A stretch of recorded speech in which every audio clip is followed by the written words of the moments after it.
Welcome, everybody, to a brand new Blu-ray and DVD out and about video today, and this week sees Thor back again to battle the forces of evil in Thor: Love and Thunder, hitting the store shelves, along with Rob Zombie going PG rated with the horror comedy Munsters. Season 2 of Superman and Lois is heading your way, and Scream Factory is releasing a 4K collector's edition of the 2013 horror remake Evil Dead, plus much more. So let's go see the deals, exclusives, and we are our first location, Walmart. So let's go in and see what they got. All right, everybody, we are in at good old Walmart, and look, physical media love is here. Well, isn't it about time? Seriously, man. But hey, it looks like we're getting some good selection this week. At least, well, as far as I can tell. But how about we dive in, right? With a little bit of Thor, the God of Thunder. Love and Thunder. Oh, yes. The 4K Blu-ray digital, the only at Walmart exclusive, by the way, which comes with a limited edition enamel pin. Very sweet indeed. For $34.96, the regular 4K for $29.96, the Blu-ray digital for $24.96, and the DVD for $19.96. And I do really like that. I mean, the Blu-ray and DVD have the same cover art, but I like the 4K changing it up a bit, and even the Walmart exclusive, which looks really cool, man. Very vibrant, colorful, in your face. Yeah, kind of like the movie. I'm not gonna lie, man. Really awesome, dude. Great selection, great artwork. Sometimes Marvel be hitting it out of the park, and they do it yet again, man. Not bad for a good old Thor. But what about the movie? Is the movie as good as the cover art? Well, okay. I got a chance to watch this in the movie theater with John, Van, Bob. We saw Thor: Love and Thunder. The foursome definitely came to see a little bit of God of Thunder love, but honestly, we were excited for the movie because we really loved the trailer, but we were a little nervous, alright? We love Thor. Thor is not the easiest character to translate on screen. He's done pretty well within the Marvel Cinematic Universe. And the last movie, Ragnarok, the first time I think a lot of us watched it, it was kind of like a shell shock. We weren't ready for some of the comedic elements in that movie, and I think when we left that film, we were left with a little bit of a sour taste in our mouth. And over the times that I've watched Ragnarok since, and I've watched it a bunch of times, actually, it's gotten better for me. Actually, much better. I really like Ragnarok. So I went into this movie where I was like, okay, I like what they did with Ragnarok. I like some of the comedic elements that they did with that film. I'm willing to sort of give it a little bit of a chance because I think that movie grew on me. I think Taika Waititi's style grew on me, and even though some of the comedy doesn't always work in that movie, for the most part, it doesn't do half bad, all things considered, man. It really honestly doesn't. So I was walking into Love and Thunder being like, okay, as long as they pull back a little bit on the humor, not be so much in your face, treat the characters right, the story well, I think this is going to turn out good, man. So I had somewhat faith. Not a lot of faith, but I did have somewhat faith, man. And honestly, once I left that movie theater, actually, once all of us left the movie theater, I think we were in complete and utter shell shock yet again. And this time, there's no getting over it. I don't care how many times I watch this goddamn movie, dude. Oh, man. Oh, what did they do to my boy Thor? Oh, shit. Okay, look. Basically, the movie is about Thor really trying to find his way after the events of Endgame and really going back to New Asgard and finding that people have kind of moved on a little bit, that there's actually a new Thor in town. Lady Thor. Yes, Jane, Natalie motherfucking Portman from the original Thor movies. She is back. She was having cancer. Basically, the hammer ends up curing her, but not really completely. She has the powers of Thor, but it doesn't last forever. And so now they're on a journey to try to maybe find a complete cure for her, if there is any. And on top of that, there is an evil bastard, oh, Gore, yeah, this Christian Bale right there, who is killing gods, a threat to the realm itself, all of the gods. Can they defeat Gore, or will he take down the gods for good? Well, that's if you gave a shit. Oh man, look, here's the deal, all right? The movie isn't outright terrible. There is some good things about the movie. Some of the comedy does work. I like some of the characters. I think Christian Bale does a great job playing Gore, man. He is intimidating. I love the design of him. I love the reasons as to why he's doing it, the emotionality of it with his daughter. I like that aspect to it. I thought they did a good job with it. I just wish they would have done more with it instead of just being very surface level, but I like what they did overall. Hell, I even like the stuff that they did with Natalie Portman. I thought the whole thing with her having cancer and being Lady Thor, I thought it was going to be kind of chintzy and cheap, but I actually really was emotionally invested. I liked the storyline with her. I liked the love between her and Thor. I thought it completely and utterly worked, man. So they got some things right, but damn, did they get a lot wrong, dude, especially the humor, man. I mean, some of the jokes, as I say, work, right? They work fantastically, man. Sometimes you are gut laughing like a motherfucker, you really are, but then there's a lot of times where you're just kind of sitting there like, this isn't funny. This is just flat out annoying and really embarrassing, and actually makes Thor come off a little asshole and dickish. I mean, it really honestly does, dude. I mean, the problem with this movie is that basically the comedy is so in your face this time. It's not like it's subtly done in some ways like it was in Ragnarok. It feels like basically it's a parody movie. It's almost like a Mel Brooks film, but yet Mel Brooks would be a hell of a lot more genius than fucking Taika Waititi is in this bitch. I mean, seriously, it just felt like a fucking farce. And that's the fucking terrible thing about this movie, dude, because you want to take this movie seriously. There's some serious stuff in here about the love between Thor and Jane and the cancer stuff and the father really trying to get back to his daughter. There's some really great emotional things here, but it's undercut by the comedy really badly, dude. I mean, this is really terrible, and at times you're just really wondering why it feels so forced. Why is this shit in here for the sake of being in here? It didn't need to be, man. There's the whole thing with Zeus, there's the whole thing with the meeting of the gods, which is really cool, but it comes off as a fucking parody, as a fucking comedic shtick act. That's what it comes off as. You know, you see Zeus, you know, twirling his fucking bolt lightning, and you see the whole stuff with Thor and the taking of the clothes off, and all of the ridiculous humor that is kind of just forced into the scene, and you're like, God, this would have been so much better if you didn't turn this into a goddamn parody. Why? And at every single turn, when you want this movie to be emotional, when you want to really invest in the characters, you just come across as just feeling like the movie just forces it to be this sort of really mundane, embarrassing comedy. And they make Thor out to be the either biggest dumbass in the world or the biggest prick in the entire fucking galaxy, man. And dude, it just really sucks because you can tell that there's a really good movie in here. You can really tell that there is. But it just can't get past the lame-ass jokes, the forced humor, and some of the most embarrassing and atrocious comedy that I've seen in a Marvel movie in a long-ass time, dude. I mean, damn, man. There's a way to make Thor really good here. There's a way to make Thor really comedic and dramatic at the same time. The Russo brothers did it. They did it in something like Endgame. They proved it.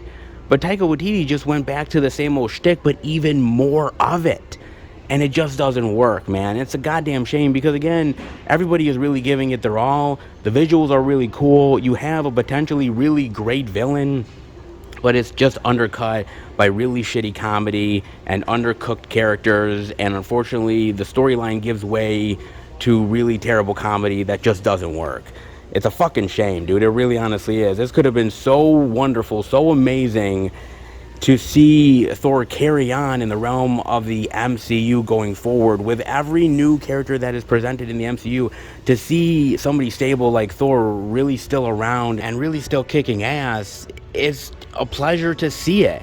And it's a really great welcome. It just is a really great reminder that not every MCU character has to die off at the drop of a hat for new ones to come in. But man, did you really have to do him like this? Yeah, man, you did him dirty like a motherfucker, man. You fucked him hard, and you didn't even use any lube. Man, you know, Taika, when you want to fuck over a character, man, you mind forewarning us first? Shit, man. I'm not saying this is outright terrible. I'm not saying this is outright the worst MCU movie of all time. But it's definitely battling for supremacy, put it that way. Shit, man. I thought it was just okay, but man, it could have been great. And that, for my man Thor, is a goddamn shame. Jeremy Renner is a mayor? I'd definitely vote for him. In Mayor of Kingstown, Season 1, the Blu-ray for $24.96, the DVD for $19.96. Now, I gotta admit, I heard about this show, but I actually have never watched it. I know. You know, guys, look, man, with everything I'm watching as of late, dude, I'm actually surprised I have time to sleep. Alright? I got a lot of shit to watch, man. So sometimes things end up actually going past my head, and Mayor of Kingstown is definitely one of them. But it does look interesting concerning Jeremy Renner. I love Jeremy Renner, a really great actor. Doesn't always get the best opportunities, but he always really tries his hardest, and I really appreciate that, man. So, is it worth definitely diving into? Well, I mean, basically, it's about, I think, the incarceration system, right? Yeah, the only thriving industry, themes of racism, corruption, inequality. Yeah. Oh, man, is that Diane Wiest? Oh, dude, I love Diane Wiest. Oh, wow. Damn, she's in here, too? Oh, that's awesome. Oh, that makes me even more intrigued. Dude, I mean, Jeremy Renner definitely gets me going, but Diane Wiest, dude, I grew up with Diane Wiest as an actress, man. I love her so much, man. Wow. That's really cool, dude. Yo, some really great actors in this piece, and the idea of the hard-hitting corruption of the incarceration system and all the manipulation of it. That actually sounds really cool, man. That sounds not bad. Could be very intriguing. From what I've heard from certain people on YouTube and on the interwebs, that's actually a really good show. Very hard-hitting, very dramatic. Hell, even really action-packed, too, which is kind of surprising. But I've heard really good things about it. I definitely gotta watch it. You know, man, just Jeremy Renner alone, dude. I love seeing him get some really good opportunities, and hopefully this is one of them, man. It looks solid. It looks cool. Maybe one day I'll get to watch it. One day. I mean, it is from the creator of Yellowstone, so if that doesn't get your motor running, I don't know what does. I don't know indeed, guys, but it looks interesting and intriguing and maybe worth a look. Well, definitely let me know.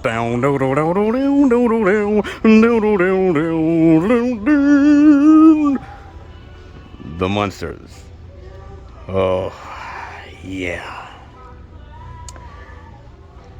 Be honest, you were looking forward to it, weren't you? The Blu-ray, the collector's edition Blu-ray of Rob Zombie's The Munsters, an all-new movie for $14.96 the DVD for $12.96, and oh my fucking lord, man, we're finally here. Holy shit. Oh, man. Can Rob Zombie hit it out of the park? Can the Munsters end up being reinvented for a new age? Well, I'll just give you a spoiler alert. No and no. Oh, man. I got a chance to watch this on Netflix. Yes. Not only can you pick up the Blu-ray or DVD right now, but you can also watch it on Netflix. So either torture yourself by actually buying the thing or having the Netflix account and just watching it. But, you know, either way, you ain't getting much value out of this motherfucker. Oh, shit. You really aren't, man. Look, you know, I'm going to be honest with you. When I heard Rob Zombie was doing the Munsters, there was a part of me that was a little bit excited. And the reason why is because Rob Zombie is a huge, and I mean a huge fan of the Munsters. I mean, he made a song called Dragula, okay? Dragula is one of the names of the cars in the Munsters series. He is a huge, huge fan. In fact, his wife, Sherry Moon Zombie, is also a big fan.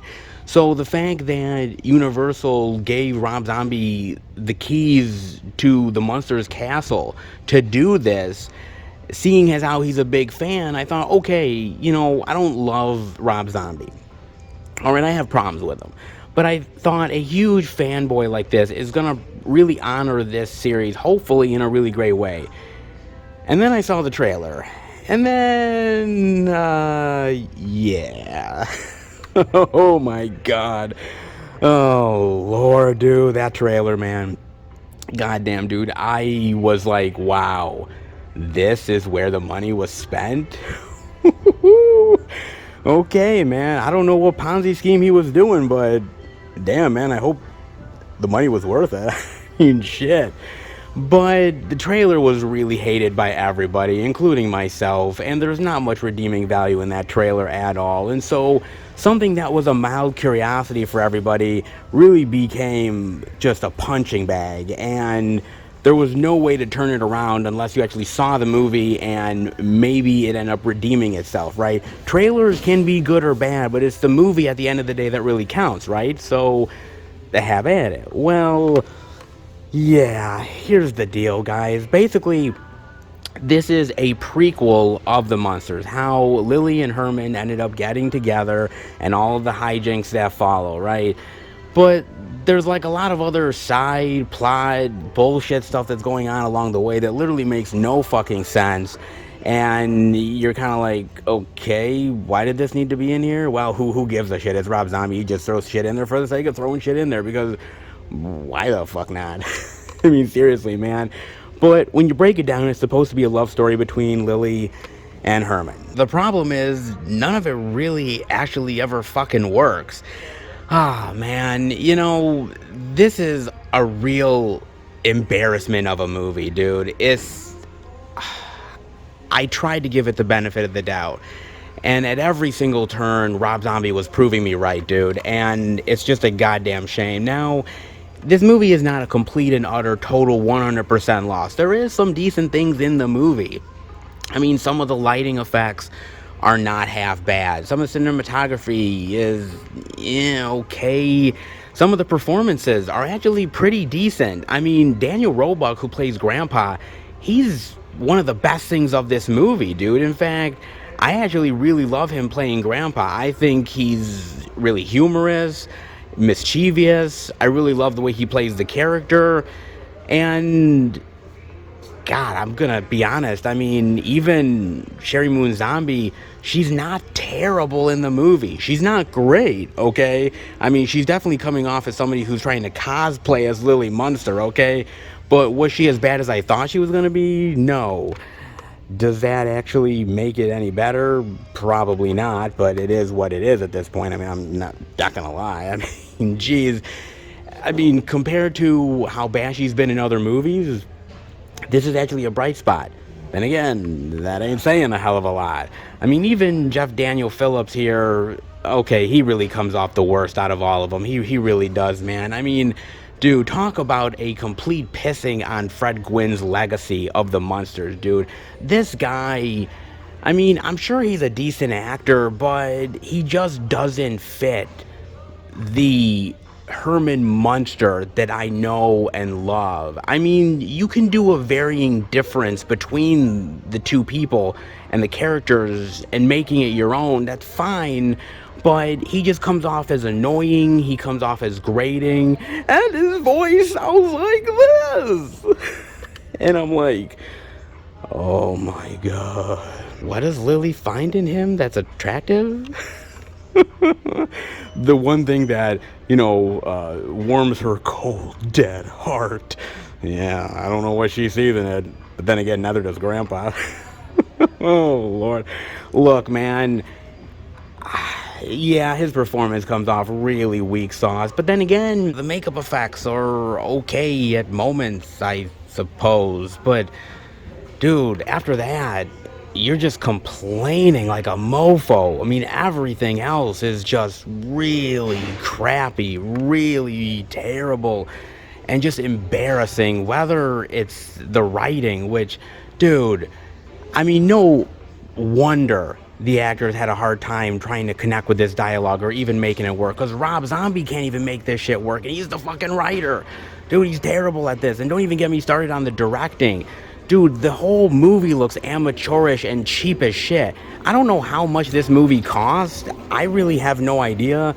Maybe 5 to 10 million, maybe, probably on the low end. But, dude, I've seen movies that are made for ultra cheap that look a hell of a lot better than this, man. Movies that were made in the fucking 70s and 80s that are a hell of a lot better and had a hell of a lot less resources than Rob Zombie did. And they pulled it off way better. Man, seriously, where the hell did the money go? I mean, I want to know that. Some of the costumes look really cheap and chintzy, and even some of the other effects, man. I mean, you know what, dude? I look back at the old school 1977 Star Wars or the original Planet of the Apes movie, and I'm like, man, when you can do rubber masks better back in the day than you can in 2022, dude, you are asking to be ripped apart like a motherfucker. I mean, seriously, at every single turn, this movie fails. And we haven't even gotten to the worst part, and that's the comedy. Because, yes, this is a horror film in some ways, but it's also a horror comedy. And, man, the comedy itself falls absolutely flat on its motherfucking face. It's so bad. It's so cringeworthy. It's not funny at all. It comes off as embarrassing and just really lame. And I never laughed once. Not at all. I wanted to, but none of the jokes ever really hit at all. And they just come off as forced and lifeless. And I kept asking myself, what does Rob Zombie find funny exactly? Because I know that he loves Munsters. I know that he does. Maybe he's trying to imitate the 1960s stuff, but it's not coming across really all that well. And I don't think the translation worked nearly as well as he thinks it does. And this being a PG film, this is Rob Zombie's first foray into PG territory. And first of all, I never thought that I would ever see the day in my fucking life that Rob Zombie is directing a PG film. All right, man, I thought I'd go to hell before that shit ever occurred. But no, here we are, man. And honestly, his translation into PG realm doesn't work, because if you can't say the word fuck in every other wording, if you can't say the word, bitch or motherfucker in every other sentence, then it kind of comes across flat, because he has nothing else. When all you're able to do is write dialogue that is a swear word here and there and really have some really great killing, that's fine, but this movie doesn't have that. This movie needs to go on its clever dialogue, its quirky characters, actually shooting the movie, in a way which makes it feel very nostalgic, but yet very childlike at the same time. And when you have to actually be creative and take away your quote-unquote strengths that you've been having as a director, you're either gonna sink or you're gonna swim. And Rob Zombie sank bad, like a fucking rock, a dead ass huge fucking stone, man. He really honestly did. And look, it's not like I'm a huge Munsters fan. I've watched the Munsters a time or two on Nick at Night way back in the day when I was younger. I enjoyed it for what it is. I've seen some of the movies. I'm not a diehard. I'm a casual Munsters fan. But who did he make this movie for? Because he didn't make it for the diehard Munsters fans, because they're not going to like it. Did he make it for the kids? Because I don't think the kids are going to be very interested in the dialogue or the characters for very long. They're going to tune out. The movie is almost 2 hours long, and it's dragged on for ages. Like, after the first, like, close to an hour, I was ready to book it, dude. I was ready to leave. And I looked at, the running time. I'm like, oh my God, I have like 45 minutes left? What the fuck? I'm like, what the hell can they do, man? I was baffled by this movie at every single turn. And if you're looking for the classic House, Mockingbird Lane, if you're looking for some of that stuff, you get it in the last maybe 10 minutes of the movie, and that's it. It doesn't even give you enough to really satisfy you as a hardcore Munsters lover, really dive into the nostalgia of it. It doesn't really do that, man. I don't really understand why this movie got made. Universal wanted to make it because it's the Munsters. It's a known property. You give it to somebody who really loves the franchise, but maybe it is true what they say. There's a saying out there that is like, you kill the things you love. Well, Rob Zombie done did it. I mean, seriously, he really did, man. This movie's a fucking conundrum. Outside of a couple of okay things, I can't recommend this movie. I mean, it's not the worst thing I've seen this year, but it's a fucking contender. That's for damn sure, man. It's just a real goddamn shame, because you could have done this really clever and really unique and brought it to a new age in a way that really felt vibrant and special, and yet honors what the Munsters was and is to so many people. But this movie doesn't do it, man. It doesn't do it at all. And it just really is a slap in the face to Munsters lovers, and to just, honestly, people who like old school nostalgia. Rob is a fan, but honestly, it just goes to prove that sometimes in a fan's hands, even they can ruin their own nostalgia. Damn, Rob, you done fucked up. Oh, you truly did, man. Just stick with the 1960s show, will ya? Because that's the only Munsters that you will ever, and I mean ever, really need. Fight like your life depends on it. Because it probably does. In Pre-Man, Silent Fury. Yes, the DVD for $12.96. Look at this. Nice. Oh, a little love from Welgo, isn't it? Not bad. I definitely have not heard of this flick. What's this about? After a son witnesses a brutal murder by a notorious crime boss, a deaf Indonesian gangster is thrust into the fight of his life when he takes on his dangerous former allies, including a sociopathic assassin, in order to protect his child. Yes, and all the kung fu fury that goes with it. Oh, you bet your ass it is. Now, this is actually very interesting, because I like the idea behind this deaf gangster who is going up against these crime bosses and everything, and even this assassin that's out of his fucking gourd. And it really sets up for some really crazy, wild action. Hopefully it does deliver on that. You know what this actually kind of reminds me of? It kind of reminds me of that Rutger Hauer flick, Blind Fury. Do you remember that one, man?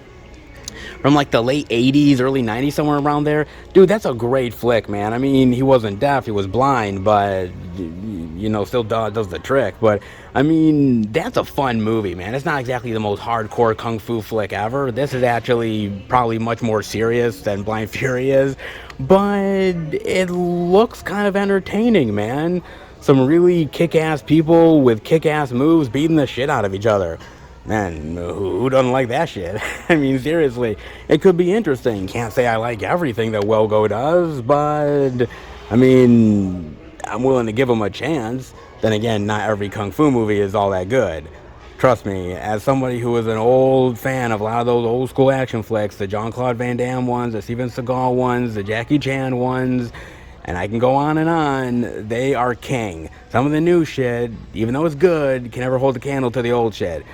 Can Pre-Man end up actually reminding me of the old school stuff? Maybe, but I highly doubt it. Wrong place, wrong time, but then again, it's a straight to DVD Bruce Willis flick, so yeah, it's wrong on all accounts. It really is, man. The Blu-ray of Wrong Place for $14.96, the DVD for $12.96, and Yeah, I watched this on Amazon Prime. Man, I am subjecting my poor innocent eyes to so much bullshit. Oh, I really am, man. Oh, Lord help me. But look, I'm seeing this through, man. I am going to watch every single straight-to-DVD Bruce Willis flick, even if it kills me. Oh, God, let it hope not. Oh, please, I don't want to die watching a straight-to-DVD Bruce Willis flick. I just don't want to go out that way. There's better ways to go out. That's just cruel. That's really is cruel, man. But yes, I watched it for my displeasure, I suppose, just so that you don't have to. Man. What a waste of my time. What a waste indeed, dude. Look, this movie, basically, Bruce Willis plays this former police chief cop, gets in trouble because he gets into a car accident with his wife. Wife dies. He was over the legal limit with the drinking, and they kind of blamed him, but he got off easy. But of course, he had to forcefully retire, and he ends up taking this job at this pawn place to basically become security. Right? Okay, cool, whatever. And it's very easygoing. Just smoking a couple cigarettes. Looking at some of the merchandise, eating a donut or two. Cop shit. And what ends up happening is one day there's this drug confrontation that's going outside of the pawn shop, and he ends up opening the door, gets caught in the middle of it, and ends up basically shooting this drug kingpin guy. The drug kingpin dude ends up going to prison, and now his son is seeking revenge for Bruce Willis. And then basically he ends up encountering his daughter, played by Ashley Greene, and then it's a fight for survival between her and the kidnapper, and then Bruce Willis gets involved, and then it's an all-out fucking gun warfare, apparently. Of course it is. Look, it sounds exciting, right? Just a wee bit. But I'm gonna spoil it for you. Yeah, you ain't get much excitement out of this motherfucker, okay? Honestly, you might find more excitement watching paint dry. Alright? You really will, dude, and that's saying something. Alright, look, the movie's not outright terrible. It's not an abomination. Trust me, I've seen some really bad straight-to-DVD flicks that are flat-out embarrassments. Hello. Alright, I really have, man. So it's not like this is absolutely terrible, but it's just a fucking bore fest, man. That's what it is, because this is an hour and a half, right? And about an hour into the movie, I'm not gonna lie, man, because you end up actually thinking the movie is close to being over. Because it's been going on for such a long time, man. I mean, he ended up capturing her very early on. They end up going through the house and then driving into the woods, and then from the woods they start talking about all this philosophical bullshit about, fathers and parents and, good and bad people, and basically they're just making up time to stretch this out like a motherfucker. They really are, man. So about an hour in the movie, here I am looking at the runtime. I'm like, oh, it's gotta be close to being over, right? Maybe we've got 10 more minutes in this thing, and I'm like, oh my god, we've got a half hour left? Dude, I thought this movie already ran an hour and a half. Holy shit, dude.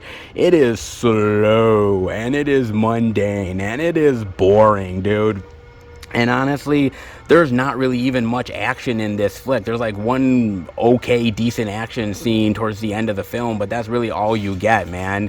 Most of it is just people walking around in various places, talking, and them trying to pretend there's some sort of intensity with that shit, but there really honestly isn't. I mean, it's predictable.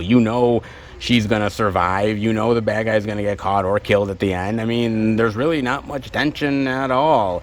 And Bruce Willis is, well, Bruce Willis. I mean, he's getting a paycheck, and I know it's the whole aphasia thing. He can't really remember his lines, and that's okay, that's fair enough, but honestly, he really doesn't give a shit. He's there for the paycheck. Just give him the money and he'll be on his way, dude. And the other actors are okay, but they're not really living it up either. And honestly, the same thing with Ashley Greene. I mean, my god, man, what happened to Ashley Greene? Of all people, dude. I mean, seriously, she was riding high in her career. She was doing the Twilight movies. I mean, not like the Twilight movies or anything special to talk about, but hey, man, they were box office behemoths, just saying. I mean, she did that. She did that really terrible horror flick. I think it was like The Apparition or some bullshit.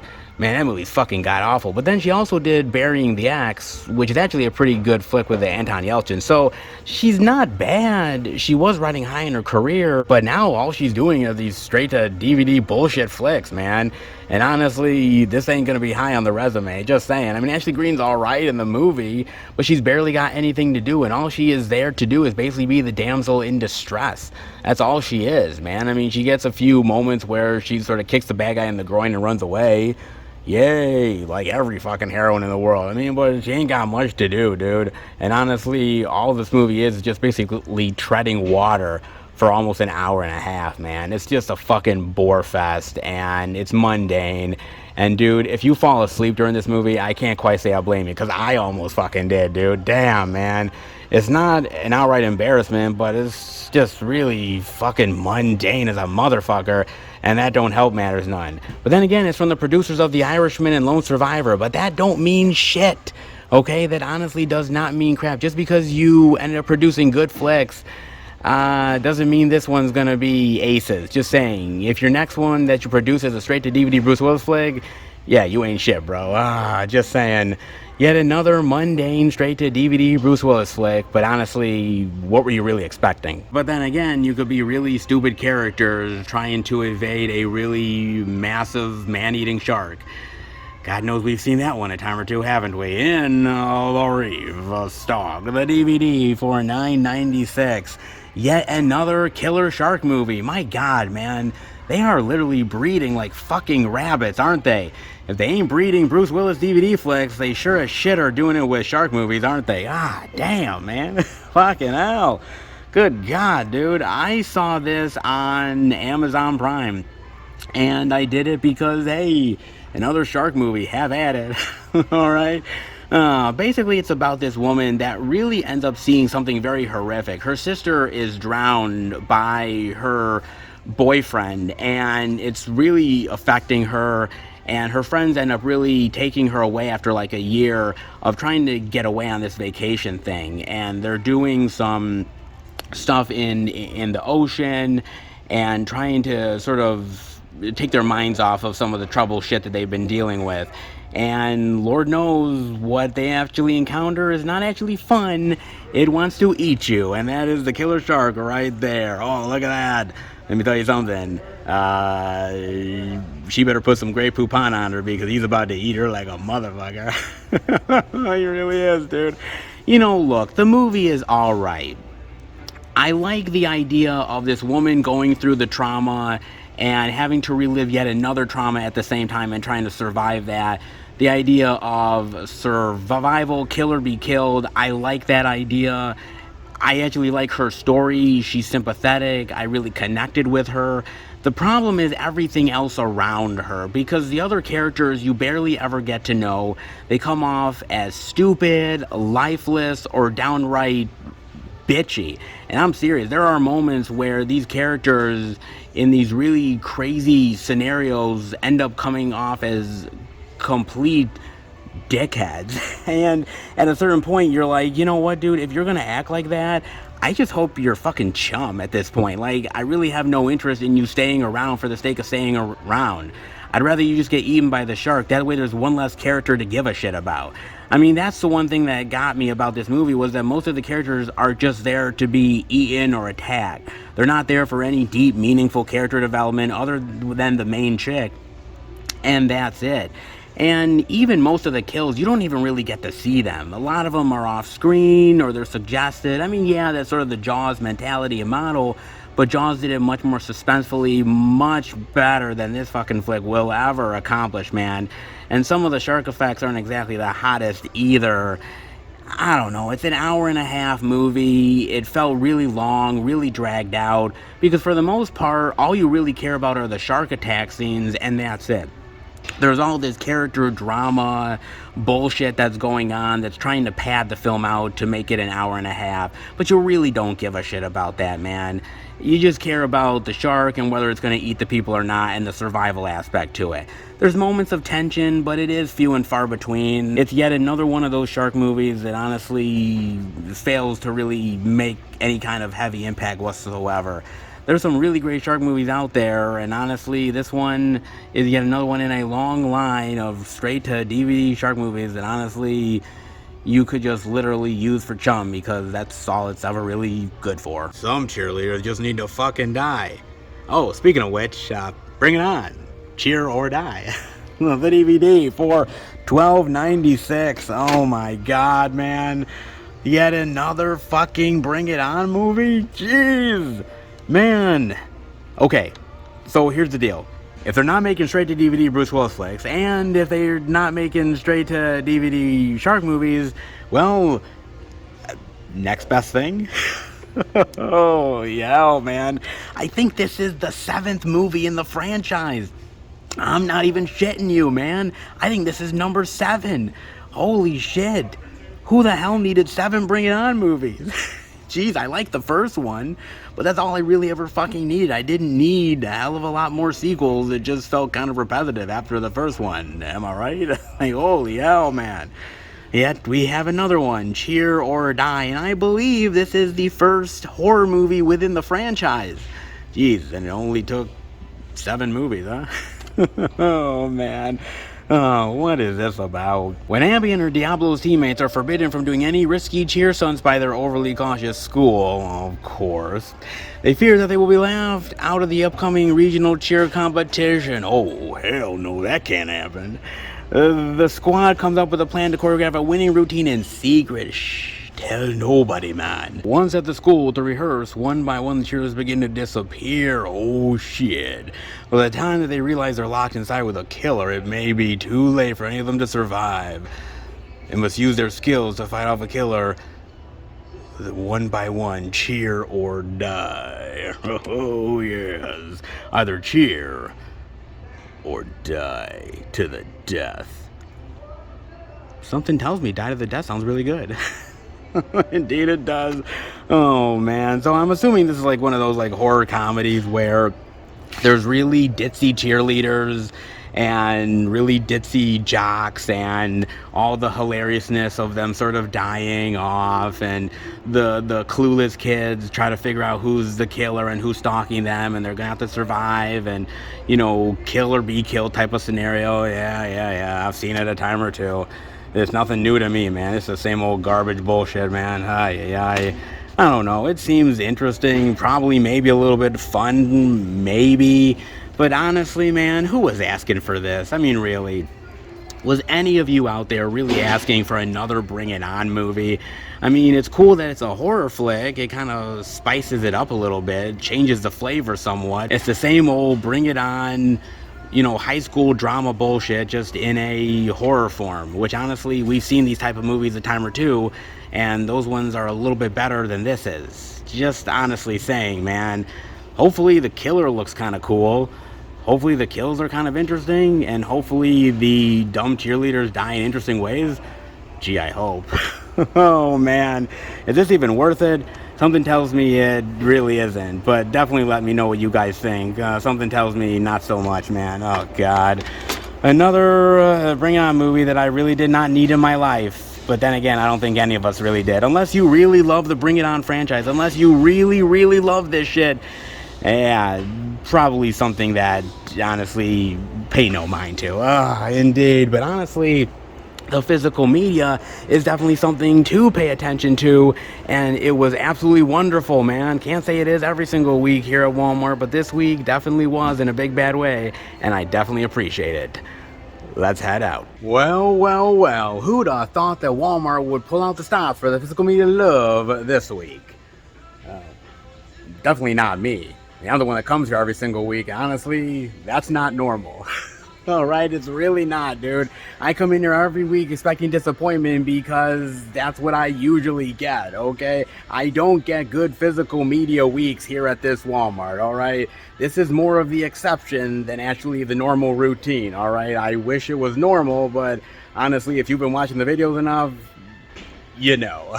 All right, you really do, man. But surprise, surprise, they actually play out the physical media goodness, the exclusives, the indie love, TV show appreciation, and the big blockbuster love for the physical media goodness that we come to expect. Well, that we hope to expect here at Walmart, but we certainly don't get every goddamn time, okay? That's for damn sure. Oh, it really is, man. Hey, if only every week was this good, but we know for damn sure that it isn't always this great, and Lord knows, don't expect it to be the same way next week, because honestly, if you are, man, you'd be kidding yourself like a motherfucker. I could tell you that. All right, I really could. But hey, this week is good, and I'll definitely take it for what it is, and I know you will as well. You damn sure will. Well, you better, because you might not get it for a while, man. So just take it for what it is. I certainly do, man. But we definitely saw the physical media love. That's for damn sure. But what about more physical media goodness? Well, hopefully there's more. How about we go searching at other stores? All right, everybody. We are at our second location, Target. But before I go in, well, I gotta talk to you guys about something. Oh, indeed I do. And let's just put it this way. Some companies, well, they just can't catch a goddamn break. Oh, Disney Plus.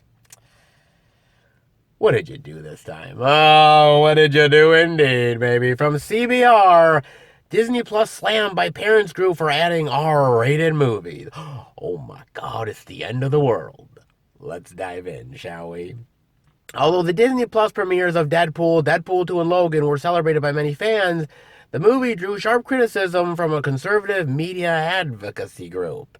The Parents Television and Media Council called out what it views as a broken promise by Disney not to add R-rated movies to its streaming service. Oh, you bad boy, Disney. 3 years ago, the Walt Disney Company made a promise to families. No R-rated movies on Disney Plus, they said. It's a family-focused platform, they said. We have Hulu for our edgier adult fare, they said. The group's president, Tim Winter, said in a statement. It turns out they were lying to us. After decades of corporate brilliance establishing itself as the world's most trusted brand for families, today's C-level suite at Disney has decided to flush it all down the toilet. Oh, you don't say. Winter's comments reference early indications in 2018 and 2019 that any adult-oriented content, such as some properties acquired in the purchase of Fox, would stream on Disney-controlled Hulu, while Disney Plus would be home to more family-friendly fare. While Disney Plus points to subscribers to its parental controls, the mere presence of R-rated and TVMA-rated content violates the trust and sensibilities of families.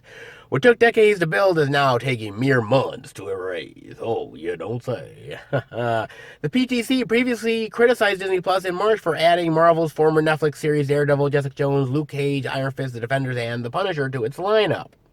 Branded by the platform as the Defender Saga, each of the series bears a TVMA rating, roughly equivalent to a PG-13 or R-rated issued by the Motion Picture Association. It seems wildly off-brand for Disney Plus to add TVMA and R-rated programming to its platform, ostensibly to increase subscription revenue, Winter said in the March statement before wading into hyperbole. So what comes next? Adding live striptease performances in Fantasyland at Disney World? Sign me up, baby. Oh, sign me up indeed. Oh, my God. Man, how much are they going to charge for that shit? Holy hell, man. Okay, look. All right, this is going way out of proportion, man. This is fucking ridiculous. Okay, oh, my God. They added Deadpool and Logan. Oh, my God. It's going to scare the kiddies. Like, look, let's be real here, all right? Disney Plus does not allow you to just have it for the sake of having it.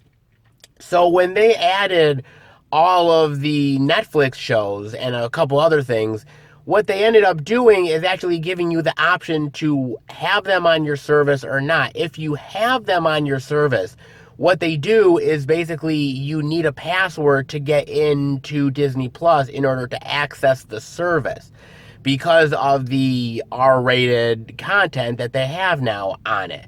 If you don't want it, then you don't need to get a password. You just won't have access to that R-rated material, which is fine. So you have an option to have it or not if you want it.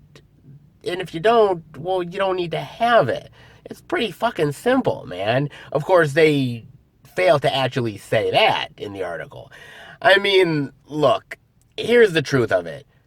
Disney is not going to put Alien on Disney Plus. They're not going to put the Predator series on Disney Plus. Okay, that's not what they're talking about. When they're talking about like R-rated gory content, they're not putting that on a Disney Plus platform. But if it's something Marvel MCU related, like the Defender stuff, like Deadpool or Logan. I mean, yeah, it's a little crass, and yeah, there's some swear words here and there, a little bit extra violence added onto it. But is it really all that traumatic at the end of the day? I mean, compared to what's actually on TV now, whether we're talking about The Walking Dead and some of the other stuff that's going on TV at this point, like that is way more easily accessible than some of the Disney Plus stuff. I'm just saying. I mean, it really honestly is, man. I mean, if we're quibbling about, what's harmful for kids here and there, there is a debate to be had. There's no doubt about it. I mean, look, you know, I think we have to learn where to pick our battles, right? I mean, I don't think this group is entirely worthless because I do think they have a point at times. You do want to protect our kids from certain content that is harmful out there, and we need to be mindful of it. Fair enough. I completely understand that. But at the same time, is this really the hill that you want to die on? Is this really the battle you want to have, man? Because honestly, Logan is a violent character. Deadpool is a violent character, sarcastic, you name it. There's going to be some puns, there's going to be some risque dialogue at times, but honestly, some of the Marvel stuff has had that from time to time. It's been hidden in very clever ways, but it's been there, whether you want to admit it or not. And this just feels like going one step towards ridiculous to the nth degree, man. Look, I support moments where we want to protect our kids from content, but this is just a little bit overprotective, man. I mean, when I was a kid, I was watching some really risque shit, man. I was watching some stuff that probably I shouldn't have been watching when I was a kid. And hey, look, I turned out all right, I guess. I mean, I haven't killed anybody, so that's a plus. But I mean, look, not everything that you're going to subject your kids to is going to be rainbows and roses, okay? It's not always going to be that. And you can't monitor your kids 24/7. We know this. So there is going to be some things that slip through the cracks, but you can monitor what your kids are watching. Disney Plus is giving you that option to do it. You just have to be smart about it. And I don't think Deadpool and Logan are the most risque things in the world to expose your kids to. Just saying. What do you guys think? Do you think this is all blown out of proportion, or do you think they have a point? Honestly, trust me, there's a lot more harmful shit out there for kids to watch than Deadpool and Logan. Just saying.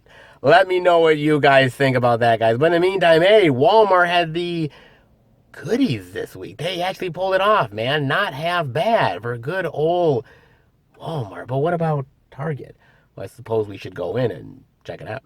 All right, everybody, we are in at Target, and look, the new release love is definitely clicking this week, baby. Oh, indeed it is. Let's dive into a little bit of Thor, Love and Thunder, the epic journey of hilarious hijinks. Okay. The 4K Blu-ray digital for $29.99, the Blu-ray digital for $24.99, and the DVD for $19.99. And yeah, about that whole hilarious hijinks thing. Yeah, didn't quite work out the way that I think Marvel was hoping it was going to do. Okay, look, I'm gonna be honest here. I don't mind Taika Waititi. He's an alright filmmaker. At the end of the day, it's not like I'm pissed off at the guy. He didn't ruin my childhood or anything like that. You know, the Marvel movies are still the Marvel movies. Thor is still Thor. He's awesome. One movie doesn't exactly ruin the character, but where Taika has sort of taken the character is not exactly a place that I would have done it. I mean, that was, I think, the shock that I had when I initially watched Thor Ragnarok, right? I was like, God, they're kind of making Thor into a little bit of a buffoon. I was like, wait a minute, I don't know if I really like this direction. I mean, he has had some, out there moments at times with some of the Avengers, but not like the buffoonery that was going on in Thor Ragnarok. But the more I watched that movie, I was like, okay, there's a little bit of moments here and there, but it doesn't really ruin the character or the movie itself. But the problem ultimately became that because Ragnarok was so successful and had made so much money, and people were really praising it and liked that they went into a different direction, less serious, a little more kitschy, ridiculous. I think people were able to go with it a little bit more. So Kevin Feige and them are like, well, we want you back for the sequel. You did some cool Taika Waititi stuff in Thor Ragnarok. We kind of held you back a little bit, but now in this movie, you're going to go full on Taika. And yeah, here's the thing. A little Taika goes a long way, all right? And that proves it in Thor, Love and Thunder, man. It really, honestly does, man. I mean, it's not to say that his humor doesn't work, because I really like Hunt for the Wilder People. I like Jojo Rabbit. What We Do in the Shadows is really fun. I mean, those are really good movies, but you gotta know the right balance to things. I mean, that's the biggest thing about it, isn't it? Is that on one hand, you want to make your own type of movie. On the other hand, you have to work within the sandbox. And to just give somebody like Taika full-on freedom, because Marvel has had these issues where people are like, well, why don't you give the directors more creative freedom and make their own type of movie? Well, this is kind of the reason why they don't do that, all right? Because honestly, when you give a director like this free reign to do whatever the hell they want, this is what you get. And it's flat out ridiculous buffoonery, parody type shit that basically just turns you off to the character and turns you off to the story. And honestly, you just kind of feel like, what's the point of watching this if all they're going to do is make fun of the characters and make fun of the situation and not take anything fucking seriously at all? It's just a goddamn shame. It really honestly is, man. And look, I think the problem ultimately is, how do you treat the Thor character? Because when you go too serious, like Thor the Dark World, very Shakespearean seriousness, everybody kind of is like, I don't know, I don't really like this, it's kind of a bore. If you go too much on the other side, everyone's like, well, oh man, it turns into a goddamn farce. So where's the balance necessarily? It's hard to sort of say. It's interesting because this movie was highly anticipated. Everybody really wanted to check this thing out because, again, the Ragnarok was so well loved. And then when they saw this, they're like, oh my God, man. I mean, geez, a little bit of restraint much? I mean, they were flat out against it. And I've seen a lot of people actually reevaluate Thor the Dark World. How crazy is that, man? This movie has actually made people reevaluate that movie. And I've always said that I've actually really liked Thor the Dark World. It's not a perfect Marvel movie. It's not a great Marvel movie. But is it like bottom, lower tier Marvel? I mean, compared to the other better standout ones, maybe. But it had some really great moments to it. But I think a lot of people pick that one over this simply because at least they took the character seriously. There's some really great action scenes, and it doesn't outright make Thor a complete and utter dumbass idiot. It doesn't make everybody a cartoon caricature. And I think people want to have some levity in their movies, but at the same time, they want the situations to be treated serious. These are high stakes situations, man. And to turn it into a goddamn parody Mel Brooks farce, I mean, something like Scary Movie or some shit, I don't think people really wanted that. And it just goes to show that when you go too far on one end over the other, people aren't willing to go down that road, man. You can do it with something like Deadpool, because Deadpool is Deadpool. You know, the wink, wink, nod, nod stuff. But Thor, man, you gotta have some seriousness to this shit. And they just didn't fucking do it, man. I mean, basically, look, Taika is off the next Thor movie. Whatever the next Thor movie is going to be, Taika is not involved in it. He's not going to come back as a director. He's not going to finish out his trilogy or whatever the hell he was planning on doing.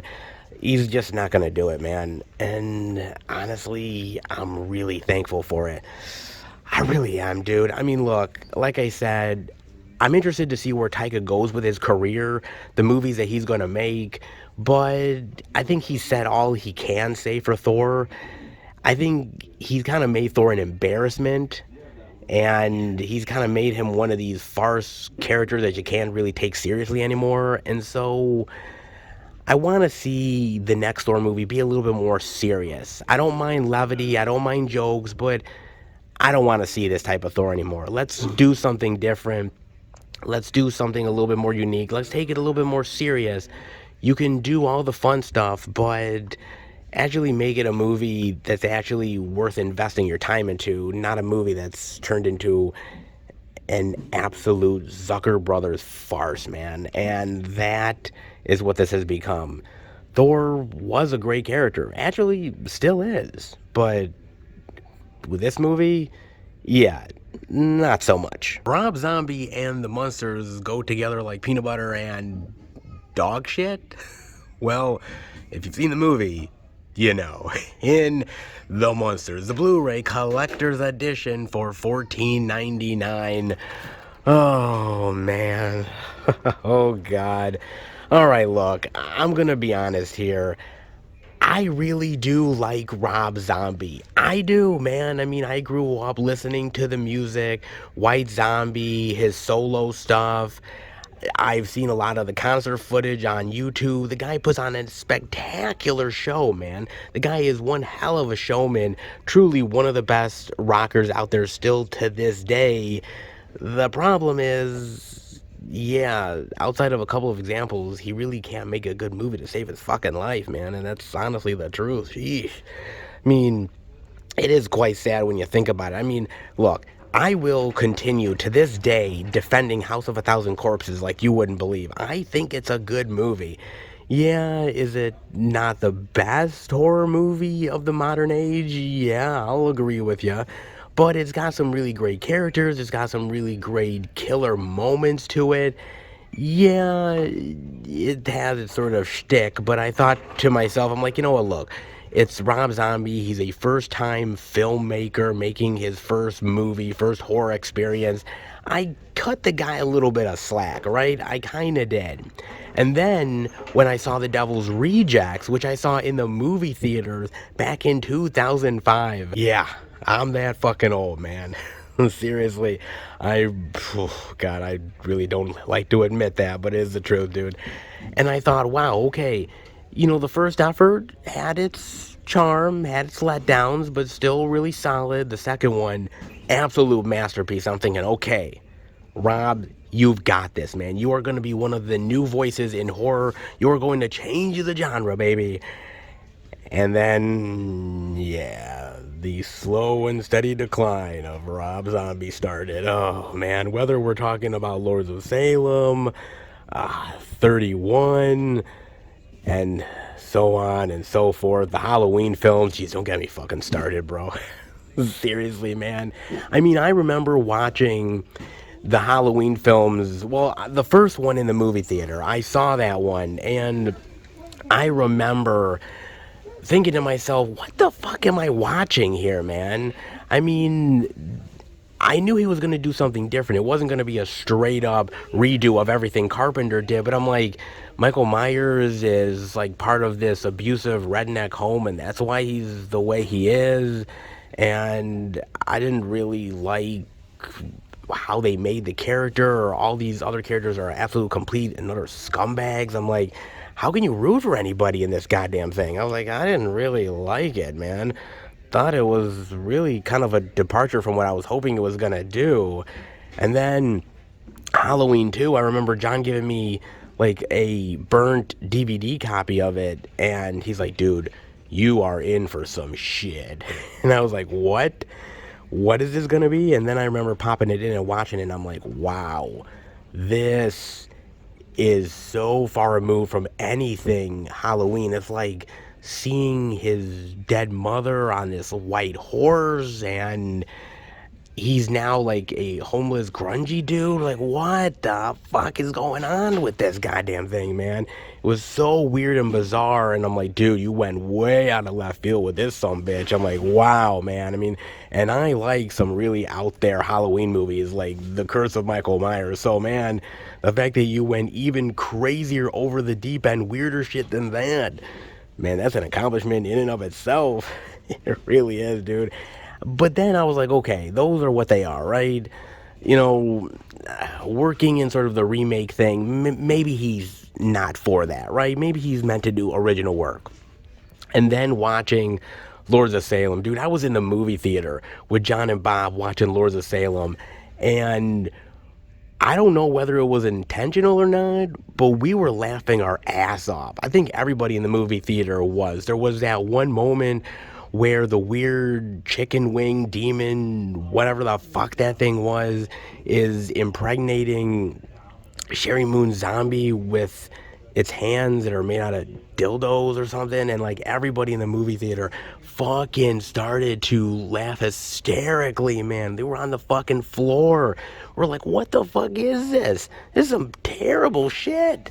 It was really embarrassingly bad, dude. And then 31 has its better moments, but not exactly wonderful either. I mean, most of those characters are really terrible scumbags. The action scenes really aren't that interesting. I'm like, you can't root for anybody. They're all terrible schmucks in this goddamn fucking piece of shit. Oh, my God. It's just... Dude. I get a headache thinking about the potential of Rob Zombie and everything that has happened since. God, it's so bad. And then, you know, going forward and thinking to myself, well, it can't get any worse, right? It can't get any bad.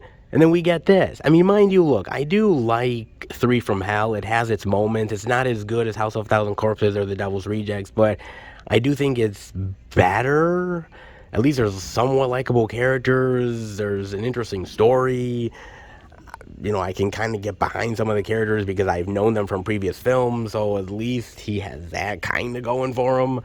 But with the Munsters, I'm like, dude, man, just when I think that you couldn't drop any lower, man, you keep surprising me. And I don't know if I want to be surprised anymore, dude. Seriously, I really don't, man. I mean, I know he's a huge fan. I know the love for the Munsters really shines through. He's a fan of 60s and 70s old school cinema and TV. You could tell that he really is. But this is not the way. This is not the way to do it, man. It's just not, bro. And that's the real goddamn shame of it. I mean, he is such a fan that he did the commentary for the shout release of Munsters Go Home. So clearly he really appreciates this stuff. He loves this stuff, but his approach to it was not the right way. I would have rather had seen him do something like what they did with Addams Family or what they did with the newer Brady Bunch movies. You know, do this sort of like campy, trying to deal with modern day stuff and being the old school campy Munsters. They kind of were going towards that a little bit towards the end of the movie, which I kind of appreciated, but that's like the last 5 to 10 minutes of the movie. And you've had to deal with over an hour and a half of absolute garbage bullshit setup to get there. And honestly, at that point, you really don't give a shit. It's just a goddamn shame, man. It really is. It just feels so cheap and lifeless, and the dialogue is absolutely atrocious. And I mean, I appreciate that he wants to put his own spin on it and not do the exact same thing, but at the same time, if you're such a huge fan of the old school stuff, why are you deviating so far from it, man? I don't know. I just find this movie an absolute conundrum. I really do. I just don't know why Universal invested the money in it. I don't know why they exactly picked Rob Zombie, because even though he has a love for it, he's not exactly that accomplished of a filmmaker that you really feel like he deserves to be given a property like this. I don't know, man. It's just odd to me. It really is.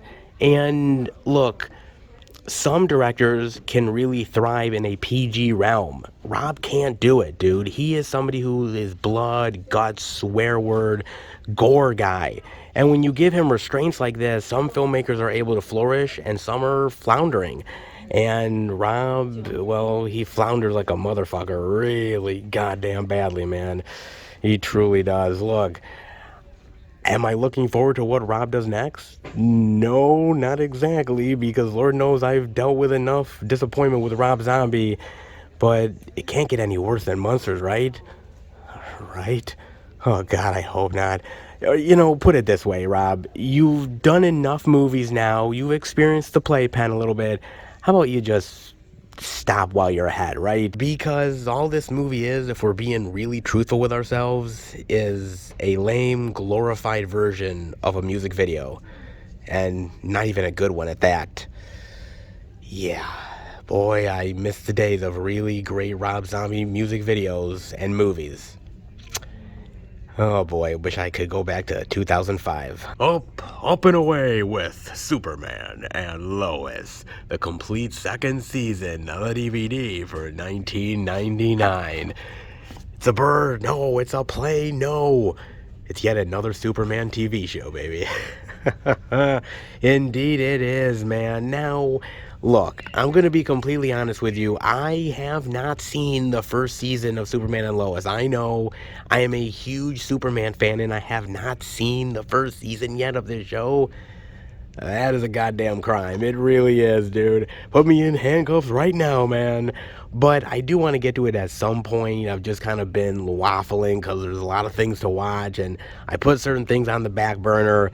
Superman and Lois is one of them, so eventually I will get to it at some point. When? Who the hell knows, man? But I'll get to it at some goddamn point. But now the second season is out, so, well, man, I got a lot of catching up to do. I really do, man. But it's interesting. I was looking online to see what were people really thinking about Superman and Lois. I mean, the first season, I got to admit, a lot of people really praised the first season. They loved how Superman was being portrayed. They liked the character of Lois. They liked where the show was going. They thought, man, the first season kills, hits it out of the park. I'm like, okay, cool, great. I'm digging this, man. I like that it's really good. People are liking this. Gives me hope. So what about the second season? Well, I've heard pretty much from a lot of people that the second season is not as good. Yeah, it has its moments, but as far as like a step up from the first season, yeah, not so much. A little bit of those sophomore blues, anybody? Yeah, they really do have them, man. I mean, there is unique things in here from what people tell me. There's Bizarro, but they don't do enough with Bizarro. There's the character of Allie, which Allie is an interesting character, but to make her the villain, the epic, huge villain of season 2, where she's trying to merge worlds together and universes, kind of a lame for a major villain for a season. They probably would have much rather preferred Bizarro than anything else, but you didn't exactly get that. And they kind of felt like Lois got shortchanged a bit. Some of the side characters got shortchanged. It wasn't as action-packed as maybe they were hoping for at times either. I mean, I like the idea of multiple realms and realities and different types of people invading ours. That seems to be the thing now. Multiple universes, multiverses, alternate realms. That seems to be the popular thing now in sort of comic book superhero culture. It seems like everybody is doing it, and why not Superman and Lois? But I feel like, from what I've heard, people didn't really respond to how they pulled it off necessarily. That there was this really great idea of Doomsday, but the Doomsday thing was kind of like a side hustle because it wasn't really the Doomsday, so people were sort of hyped and then they were let down. Yeah, that's happened a time or two, hadn't it? If you've been a comic book lover for a long time, you're used to the letdowns, put it that way, man. I mean, look, I still actually really like the guy who plays Superman. He has got the look down. I like the suit, and it looks like a fun little superhero CW show. Harmless, but it doesn't exactly light the world on fire. It's kind of tough because with CW and the budgets that they have, they don't really have an opportunity to make something big, grand, epic, huge in scope storytelling that you would get with, a DC film or Marvel, stuff like that, stuff that you'd get on Disney Plus with the Marvel TV shows, they just can't do that with a CW budget. It's just not possible, man. So you sort of have to, I hate to say it, lower your expectations, but that's sort of the CW superhero shows in general. I mean, most of them have actually went the way of the dinosaur. Superman and Lois is actually one of the only ones that are left that is actually somewhat thriving. But honestly, if they continue lackluster storytelling from what I'm hearing that they do in season 2, they're not going to last that long. I mean, they do have a season 3 on the horizon, but again, there's a lot of really great potential with Superman storytelling. There's a lot of really great villains. There's a lot of really great epic stories. But again, it's all in the execution. And if you don't do it well, then the fans aren't really going to respond to it. And with the CW, there's so much promise, and there's a hell of a lot of letdown. And something tells me Superman and Lois might be heading towards that direction. I hope not, because my man Superman deserves a hell of a lot more love than sometimes the CW can give any type of superhero. Let's hope Superman at the end of the day rises to the occasion. But this season, from everything I've heard, doesn't quite do that. Shame, but with the CW, what were you really expecting? Outlander! Bet your ass it is. The Blu-ray digital from season 6 for $40.49. Interesting price. We'll go with it. Why the hell not, man? Wow, season 6, man. I gotta admit, this has been a very steady show. It's not the most popular show of all time, and it certainly doesn't get the views. Like, if you're looking up reviews on YouTube, it doesn't get the views, like, say, if you're talking about, like, House of the Dragon or Rings of Power. I mean, it doesn't have that sort of cachet to it, right? But it's been steady. It's slowly gained viewers. Those viewers have been very loyal, and they come back season after season, and it's been a mainstay for a long while. So give Outlander a lot of credit, man, because it's been doing its own thing and doing it rather successfully. I'm not gonna lie, man. Really, actually well done.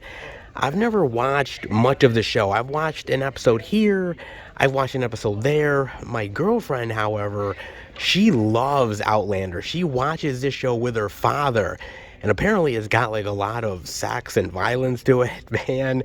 And I'm like, God, you watch it with your father? And yet at the same time, I'm like, well, okay, look, I watched Sex and the City with my mom when the original run was going on, so, you know, I should talk. But seriously, though, I was like, wow, okay, you just have a good time watching it together. All right, cool, whatever. But she's a huge fan of the show. Her father's a huge fan.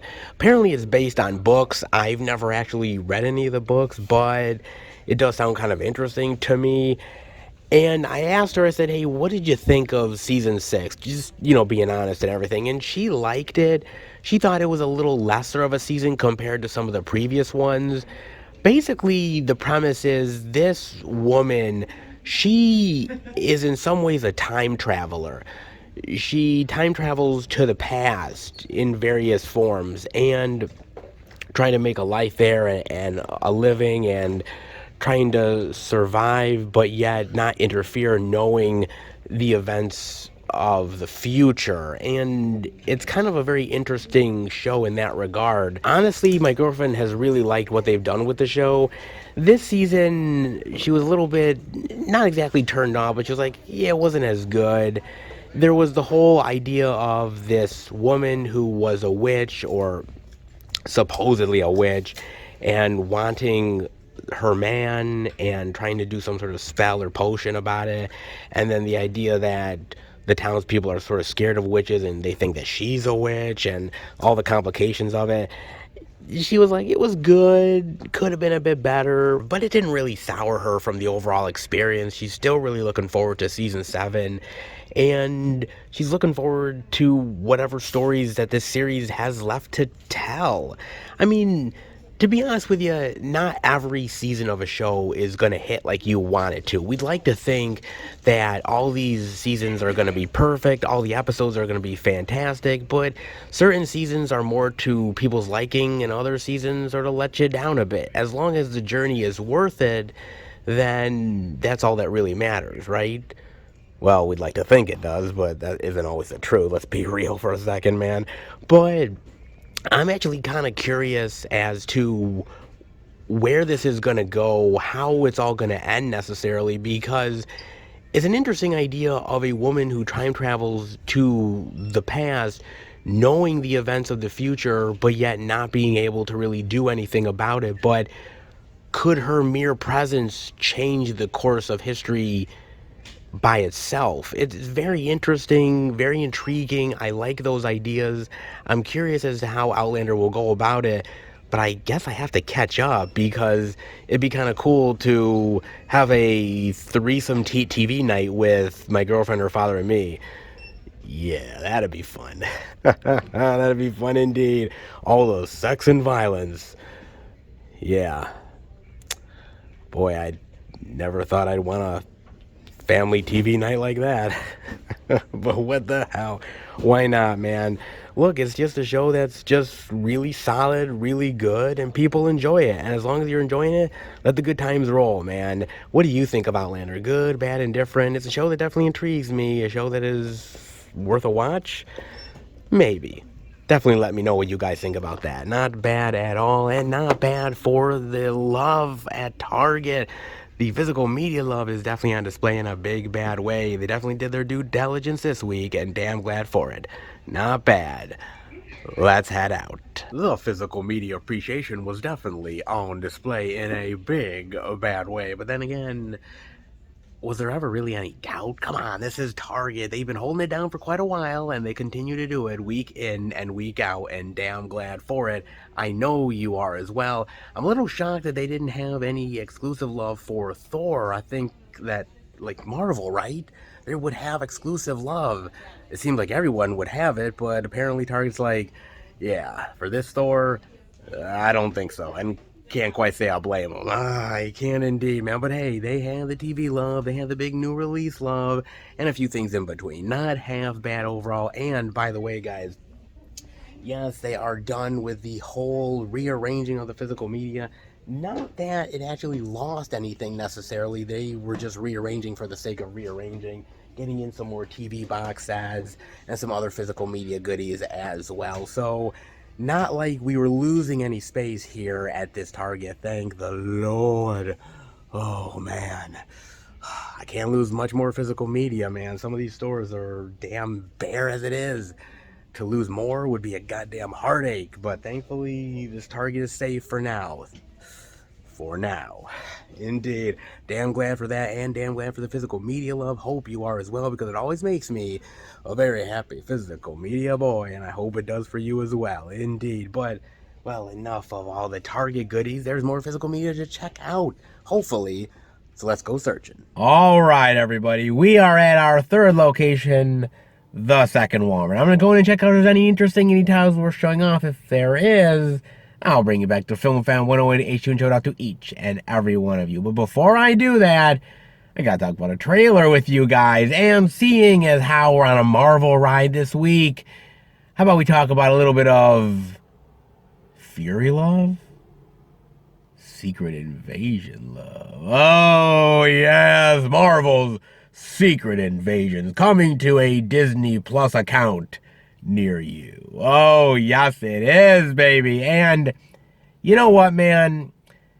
You know, it's very interesting to talk about Marvel now, because Marvel has been doing a lot of very different and interesting things as of late. And in some ways, they've went a little bit more comedic. They've went a little bit more lighthearted. And I've been okay with that for a long while now. I've been okay. I haven't had a problem with it. I do like She-Hulk. I loved Ms. Marvel. Well, Thor is a whole nother story. But the idea that I've liked some of the lighthearted stuff. But I got to admit, I want my more drama. I want more dark MCU shit. I'm ready for it, baby. I am ready. Whether we're talking Black Panther or whether we're talking this, I want dark MCU shit, okay? I want heavy, dramatic, high stakes, live or die. This is some serious shit. Like, I want it now, man. And when I look at this trailer, it says it all in that trailer, man. It truly does, man. And just the idea of Nick Fury coming back. That's a big thing for me, too, because, you know, Nick Fury, he was sort of the linchpin of the Avengers. He was the one that was bringing them all together for this mighty epic war that was eventually coming to Earth.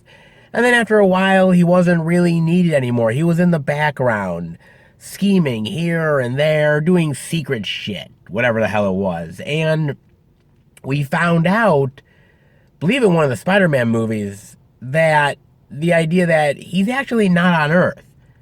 He's in outer space, chilling with some aliens, and you're thinking to myself, what the fuck are you doing, Nick Fury? Why are you there? Why are you not on Earth when a lot of heroes have died, a lot of bad shit is going on? Why aren't you on Earth?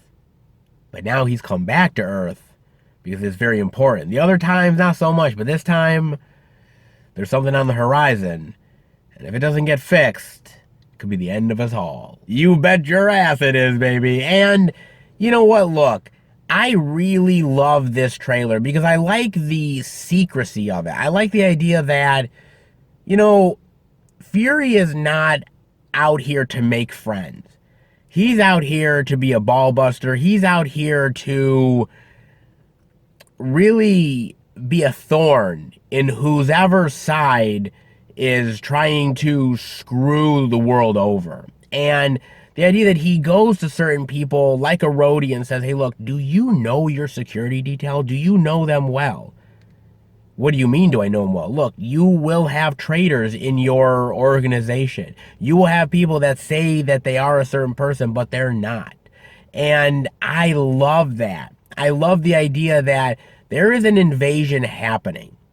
We don't know that it's happening, but it's happening regardless. And the more they take over other people, the more they will be infiltrating our government, our armed forces, our superheroes, and suddenly what we thought was our own is actually going against us. And I love that premise so goddamn much. It really does feel like espionage, old school thriller type of stuff that you'd see in like the 60s or 70s style movies, man. Just updated to modern times. It feels really great, dude. And it has some really great tense moments and atmosphere to it. And just seeing my man Samuel L. motherfucking Jackson back, dude. I mean, that is great. And you know, it really goes to show that, yes, you know, Marvel is introducing a lot of the new school characters, which is great. I love seeing it. But don't underestimate the old school mofos either. Don't underestimate my man Fury, bro. Because let me tell you, he has been down and out. People have counted him out multiple times. And just when you think he's down, his ass gets back up, man. And is ready for more. Oh, indeed it is, dude. And I'm really looking forward to this. Seeing Don Cheadle back, seeing Ben Mendelsohn come back, seeing a whole lot of other very interesting actors in this piece as well. The idea of the Skrulls and the war with them. And, you know, it's very interesting because, look, the Marvel Cinematic Universe has so much going on in it at times, and sometimes it feels literally like spaghetti hitting the wall. And sometimes you need to be reminded of the bigger, larger arc of it all. You really honestly do, man. And Secret Invasion is a way to basically say to people, yes, we've had some, you know, hilarious lawyer hijinks with She-Hulk. Yes, we've had some sort of, you know, teenage mayhem superhero stuff with Ms. Marvel. We've done some crazy weird stuff, but you have to understand that we're introducing this larger world. And at the end of the day, yes, all these stories matter, all these characters matter, all these situations matter, but at the end of the day, the bigger threat is what's happening right here. And we've been distracting you with all of this stuff. All the while, this war has continued to rage on unbeknownst to you. And Nick Fury is back to expose it all. Like, that's great, man. Hopefully there's some really solid action here. Some really great, thrilling, unpredictable moments, which I'm always looking forward to. And hopefully this is the start of a long arc that is heading towards us. Hopefully we're getting towards Secret Wars. We're getting towards a more focused game plan for the MCU, which is what I think Phase 4 has ultimately been lacking, is the fact of more focus to it. And I understand after Phase 3, after Avengers Endgame, that was a huge long arc, and you've got to set everything back up. You have to have pieces back on the chess table, so to speak. I get it. I understand it, man. But at a certain point, I do need it to tighten up a little bit more. I do need a little bit more focus. I do need to have at least a certain arc that I know is going on, that I know everyone is working towards. And it seems like Secret Invasion is heading us in that direction, man. I'm looking forward to it. I'm curious to see where they go with it. Look, this looks amazing to me. I've been willing to go with the more comedic, shticky Marvel stuff because I don't mind it, but I can only take so much until I want more serious, dramatic stakes, and Secret Invasion is bringing me to that point, and I'm so damn glad for it. Let me know what you think about this. Is this on your radar? Is this exciting? Or are you a little bit iffy because Marvel hasn't always been hitting it out of the park as of recent, so you're more of a wait-and-see approach? For me, if my man Samuel Jackson is in it, oh, you bet your ass I am fully in on that bitch. Oh, indeed I am, man. But definitely let me know what you think. But in the meantime, well, there is some great physical media love out there. The stores have proven it. But what about good old second Walmart? Guess we just have to go in and check it out. All right, everybody, we are in at the good old second Walmart, and it's been pretty sweet for the physical media goodness this week. You definitely have to admit that. But what about the indie weirdness, the indie oddities, the bizarro? Come on. I love me some good indie oddities, don't you? Oh, come on. I know you do. So do I. So do we have it this week? Do we have the indie oddities weirdness spectacular? Well, you bet your ass we do. Oh, yes, we do. Yet again, the indie love is here to bless us with its, oh, God knows what the hell it is these days. But hey, I love seeing it regardless, man. And I know you do as well. So you know where we're going. We are going to Film Fan 108 HU, where you, Seth, yes, you get to show off all the physical media weirdness. Let's hope you're ready. Oh, he's so strong. Reminds me of Vin Diesel. Wonder what he can do with these arms. What are you doing? Seriously? I mean, I get it who you're trying to be, but what's with the muscle appreciation? Well, you know, superhero poses and all. You see, when you're a god, you gotta be ready for every photo opportunity. You know what I'm saying? Sure. Whatever. And by the way, who the hell is that with you? Hey, sorry I didn't introduce myself. I'm Nick. Hey, wait a minute. You don't have to answer to him. He's my main squeeze. He's a friend from work. No, we're not doing this, okay? This is usually a one-man show, sometimes two, if you can call it that. Two's a handful enough. Three is definitely a crowd, so you, just go on. Get out of here. It's okay. I guess I'll go. Hey, don't go. I'm sorry.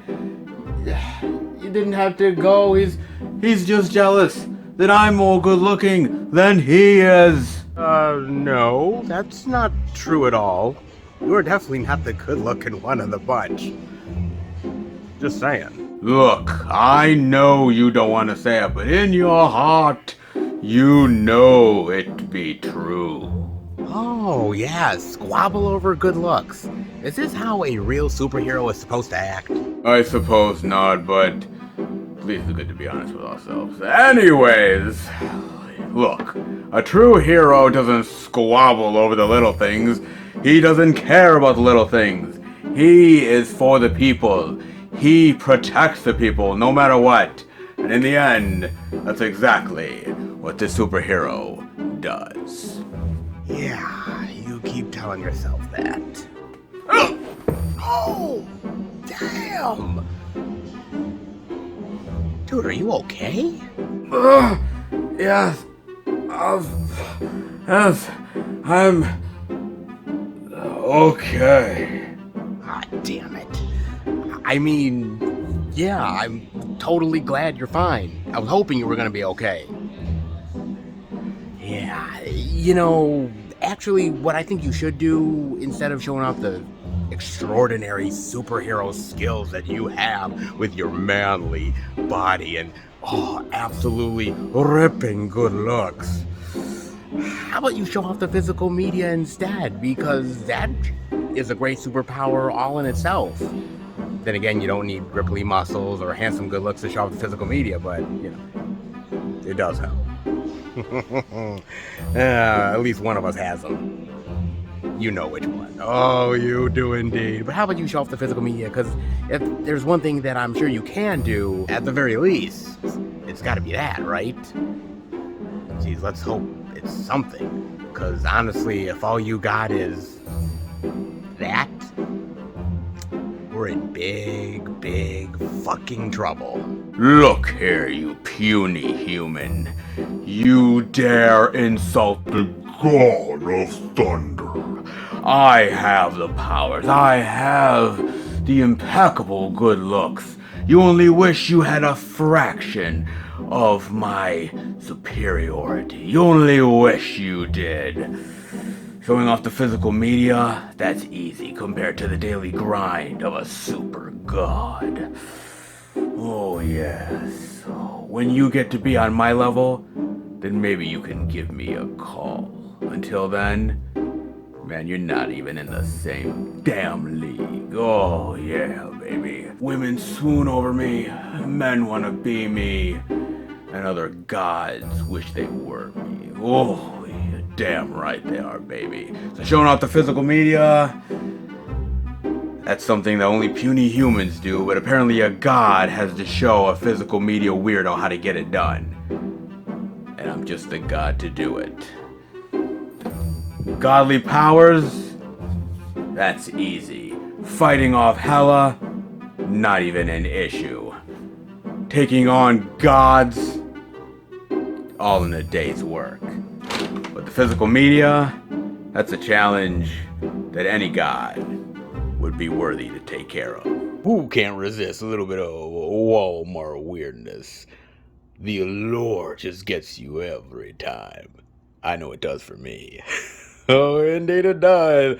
Let's dive into the variety that Walmart has chosen for us this week. Oh, indeed they have a little bit of Nazi hunting. Oh, you don't say in The Huntress of Auschwitz, a Holocaust revenge story. Judge, jury, and executioner. You're damn right we are. Oh, yeah, baby. Oh, man. Jews hunting Nazis. Oh, it warms my cold, dead heart. Oh, indeed it does, man. Nice. You're gonna get a taste of your own medicine, motherfucker. Yeah, damn right you are. Oh, what is this?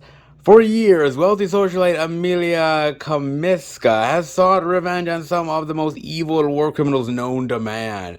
But for her young protege, this time, it's personal, as she travels to Europe to track down Rudolf Tannhauser, the Nazi guy responsible for the murder of her great-grandparents. Yes, get that son bitch. You gotta understand something, okay? I'm Jewish, alright? And I had family members long time ago who were part of the Holocaust, who were literally tortured and beaten and messed up for life because of these evil fucks that I literally hate to this day. And I hope to God that some of these stories are real. I hope to God that some of these people got their comeuppance and they were tortured like a motherfucker, because they deserve every single inch of it.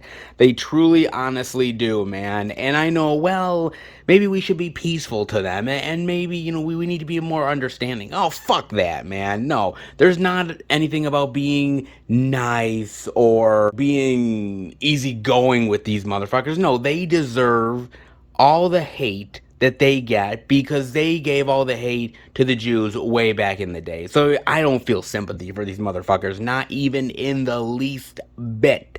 Hell to the fucking no, man.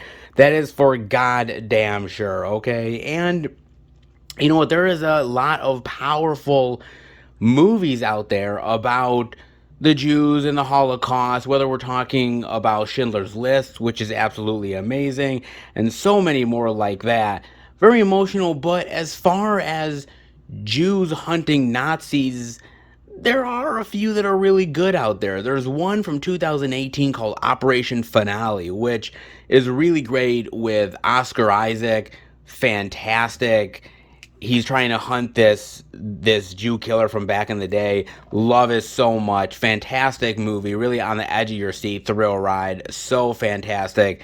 But you could go for the more dramatic, and that's really well done, don't get me wrong. Or you could go for a little bit more extreme, a pulpy, action-filled, bloody, good time. And I think you know what I'm talking about, because I gotta give my man Quentin Tarantino a lot of love, because he knows how to hunt those Nazis in Inglourious Bastard. Yes, I want my scalps. Oh, indeed he does, man. You know, look, I am a fan of Quentin, mostly the early work, I would say, but out of the newer stuff that he did in the last 5 to 10 years, Inglourious Basterds probably has to be right up there on the list, man. It really honestly does. It is so amazingly well done. The acting is fantastic. The action is immense and thrilling. And, you know, the ending, the first time I watched it, and what they do to Hitler, at a certain point I was like, I don't know, because in history he was a pathetic loser and he killed himself, and I always want him to be this pathetic loser. But the more I watched the movie and how they really just completely just annihilate the motherfucker, at a certain point I was like, you know what, man, there's a certain part of me that's like, yeah, that's pure fun, that's pure entertainment. And there's a part of me that kind of enjoys seeing him getting completely annihilated to the point of his body basically, you know, being torn apart. And I'm like, okay, yeah, it makes me very happy, boy.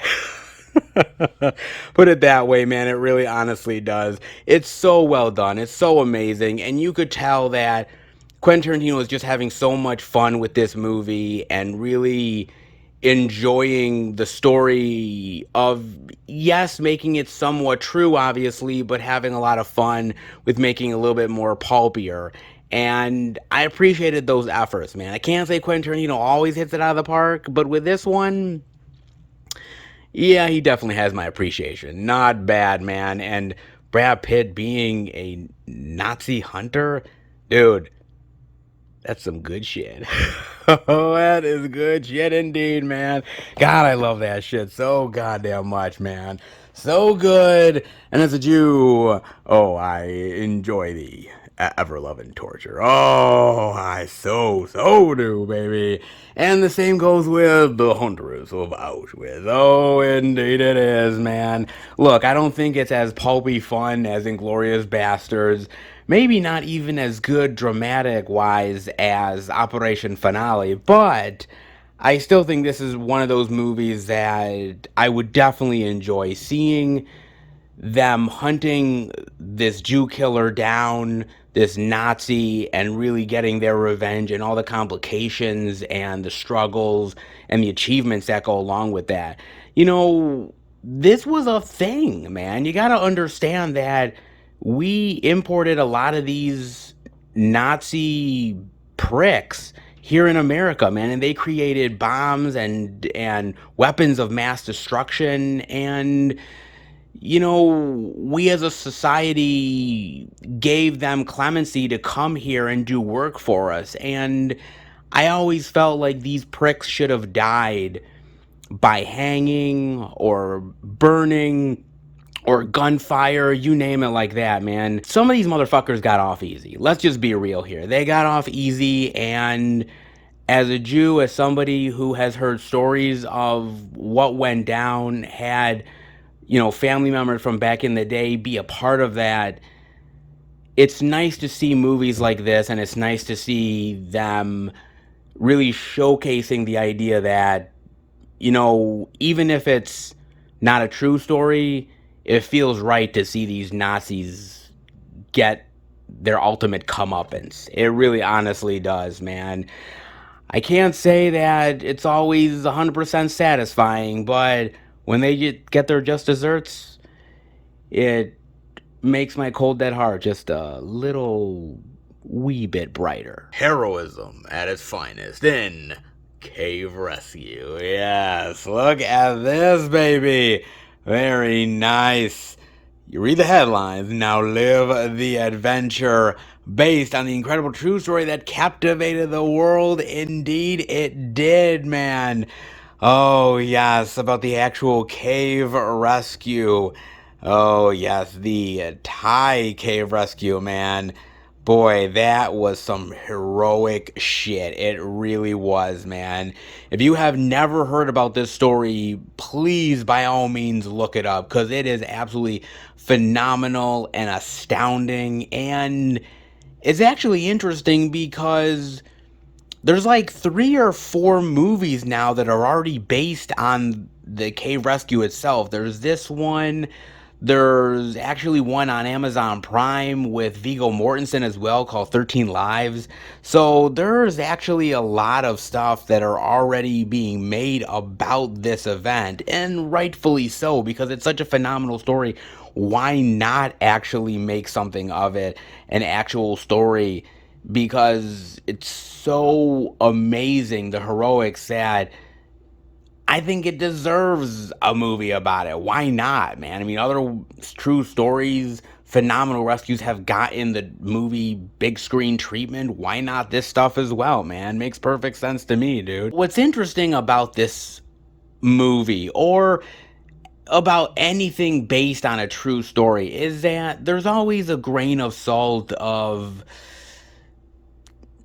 fiction to it, to a certain degree. It's not that it isn't true. Of course it actually happened, but we weren't privy to the conversations. We weren't privy to certain aspects of the circumstances that went down, some of the heroics that ended up happening, lives that were lost, the rescuers, the victims. So to a certain extent, you have to understand that these movies, even though they're phenomenal to a certain extent, and they showcase the heroics in some really great ways, they do either leave certain tidbits out or include certain things that wasn't there in the first place. And that happens with a lot of based on true stories, man. It really honestly does. More than you might think it does. Whether we're talking about cave rescues or even a magazine making up false stories in Shattered Glass. Oh, yes, man. This is one of my favorites in recent years. The true story that shocked the nation. So fucking good, man. About the New Republic, and about this writer played by Hayden Christensen, who comes up with the most amazing, crazy, wild stories that couldn't possibly be true. And, well, you'd be right. Oh, it is so dramatic. It is so well acted.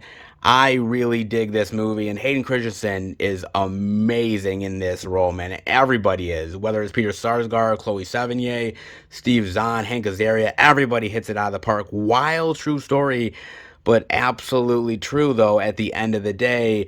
But yet again, you are going to make things up in this type of movie.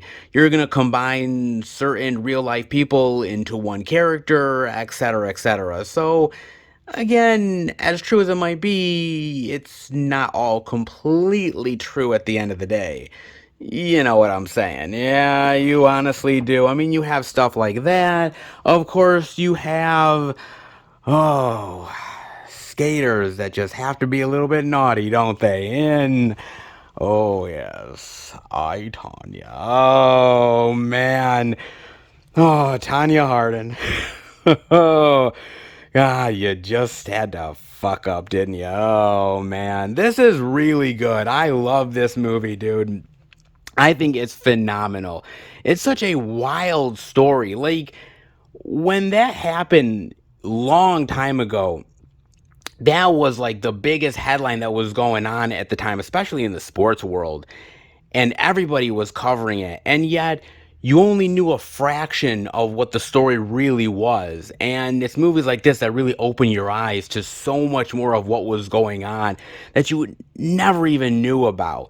But yet, at the same time, again, they're going to fluff certain pieces, certain real life people, certain situations. You gotta make it a little bit dramatic for the audience. You know what I'm saying? You kind of do. But regardless of that, it's still phenomenal. Margot Robbie hits it out of the park. Sebastian Stan is great. Allison Janney is always fucking awesome, man. It's a really great movie. Maybe not as always true as we'd like it to be, but hey, still pretty goddamn solid. No doubt about that. Hell, even Hustlers, man. Hustlers is one hell of a wild story as well.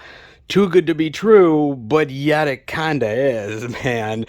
But at the same time, you do sort of realize that, yeah, they had to make it a little bit more wilder and weirder and crazier just to kind of make it more entertaining.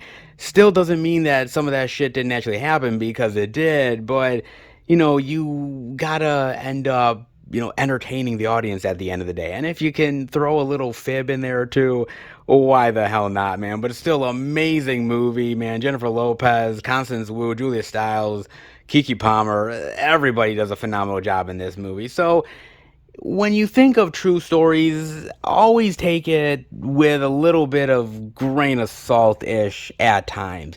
Even something like Goodfellas, crazy wild story, a lot of it being true, but again, you gotta add a little bit of dramatic flair at the end of the day as well. So there is always that moment where it isn't always as true as you'd like, but you do have to embellish a bit to make it more entertaining for the audience. Even something like City of Lies, which is amazing, you still gotta make it a little bit more dramatic for the audience to, make it a meal. You know what I'm saying? You definitely do, man. But some really great, wild, true stories out there that you need to sort of give it your own sort of panache at the end of the day. You truly have to do it. And the same goes for Cave Rescue at the end of the day. I would almost say, actually, to watch the documentaries, because they will be more true, they will be more factual to a certain extent. But at the same time, movies like this really do have that entertainment factor quality that makes it more engaging to an audience. So I guess it depends on your mood, whether you want more factual or more entertaining. At the end of the day, the heroism is still the heroism, and it's still fucking phenomenal and amazing. And it's great to see heroics on the screen, to see people going out of their way to rescue people and actually put their own lives on the line to help others. It's amazing stuff out there in the world that I really love.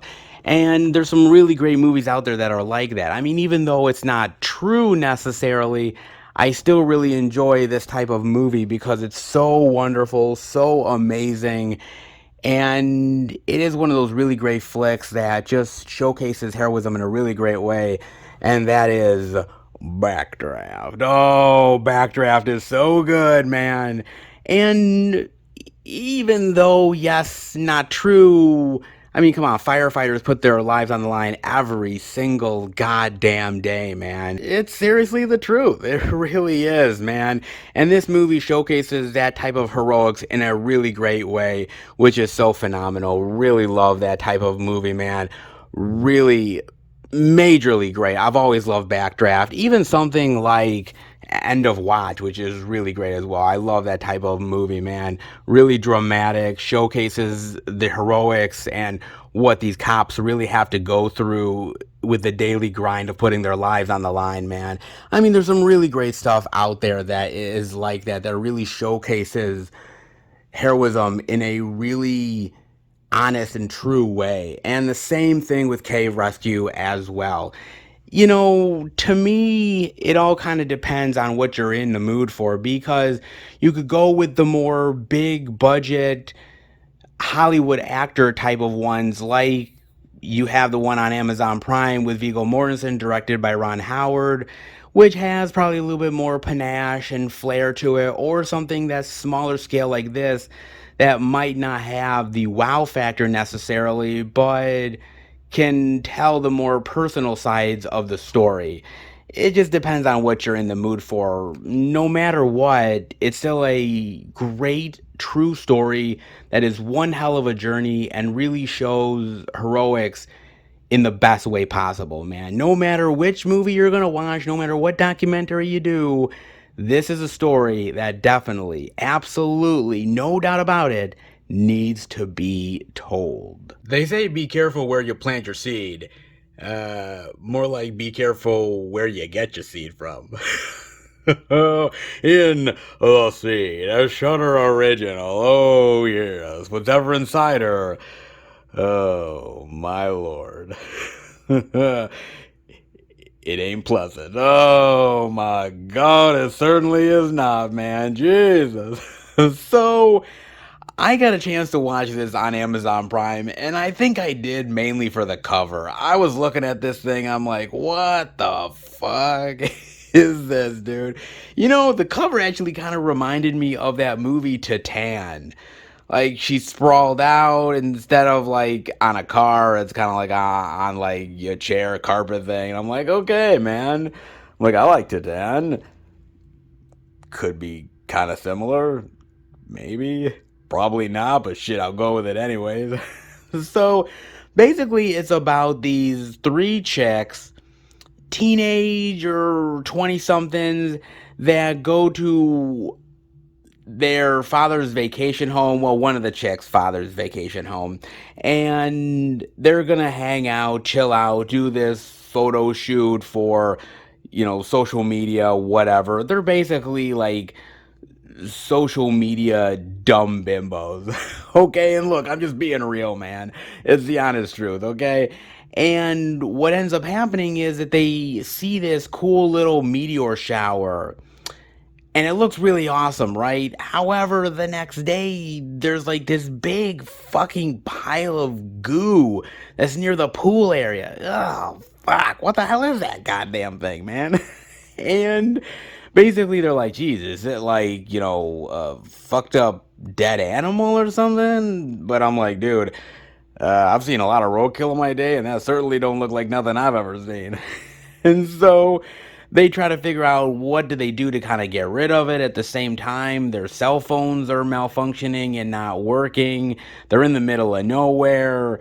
And they're like, I don't know what we're going to do with this thing. But suddenly, that big pile of goo actually is kind of alive. And there's something inside the goo. I don't know whether it's an animal or a creature or whatever, but they start to try to take care of it and try to nurse it back to health. But oh, by the way, it's actually not friendly. It's an alien. Oh, damn it. Fucking aliens. And, well, it has its own purposes. And it ain't good. World domination, yes. Sex? You're damn right. Oh, yes, because some of the females it wants to get with, wants to reproduce with. And when it does, it could be the end of Earth as we know it. Oh, it could be indeed, man. Oh, wow. Okay. This movie, man. Holy hell. You know, I was not prepared for what I was going to be seeing in this movie, especially later on.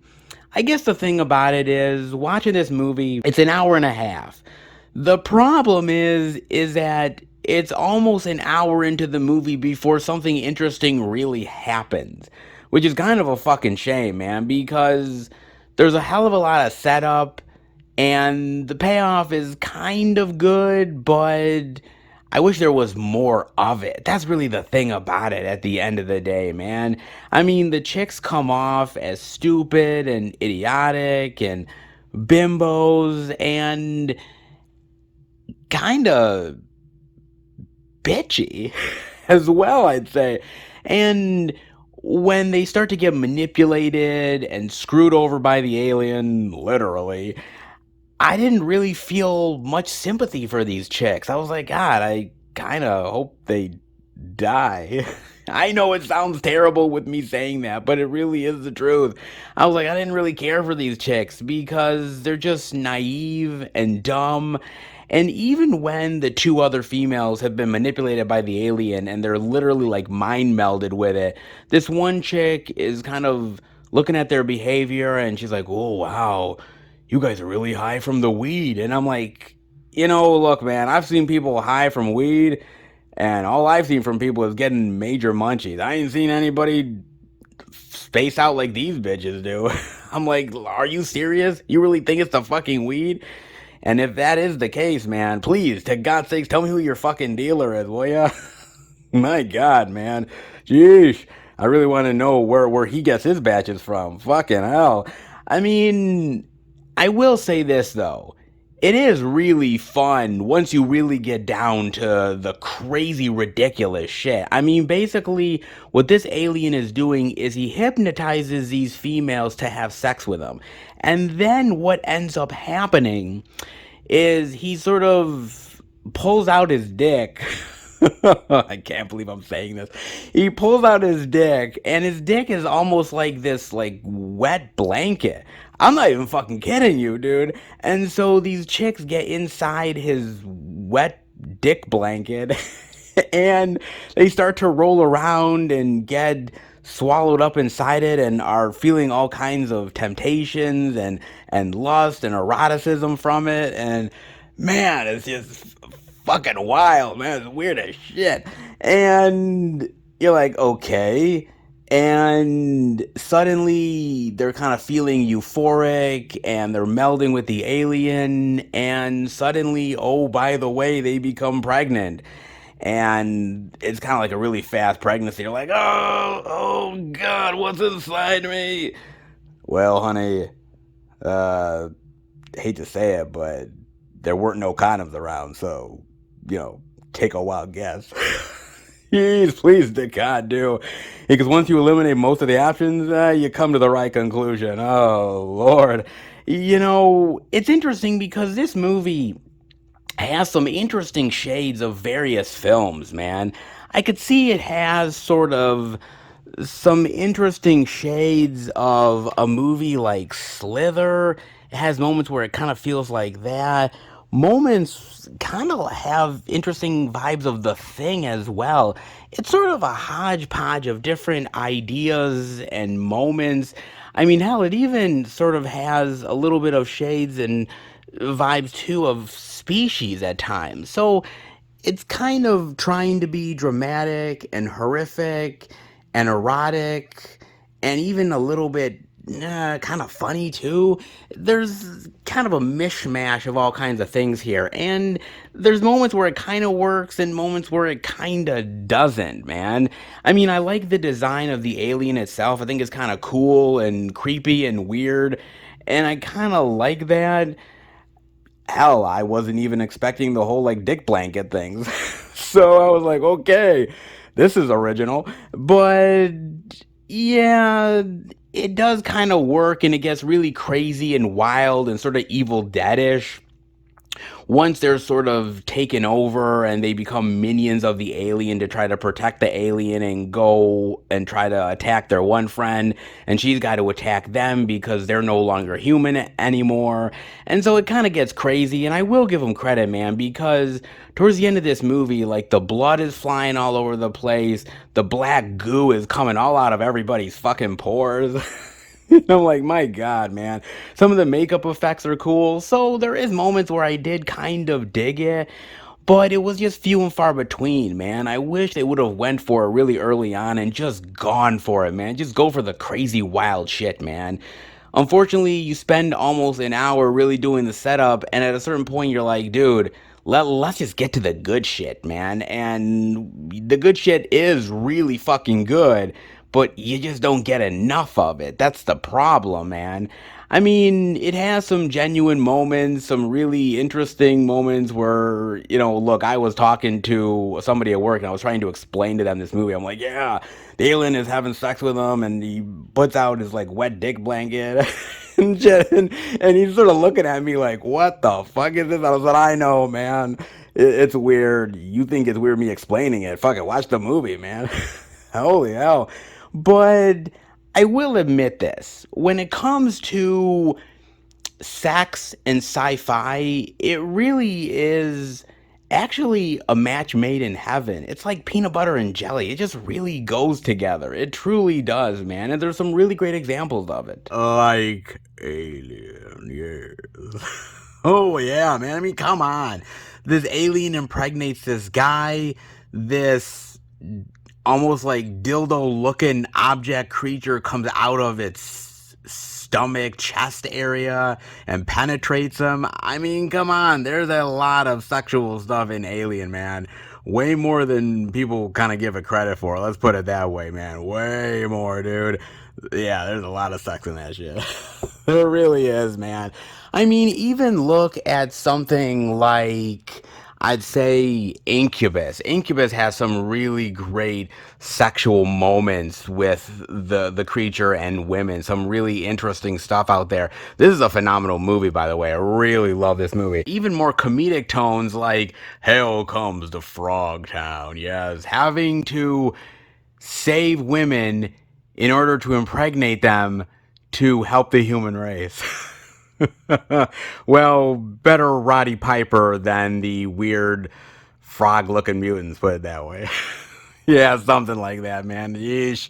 That's really good, man. I really love that. Hell, even some really interesting sexual vibes in stuff like, I'd say, Night of the Creeps, where the really, like, slimy looking turd-like motherfuckers going into people's mouths.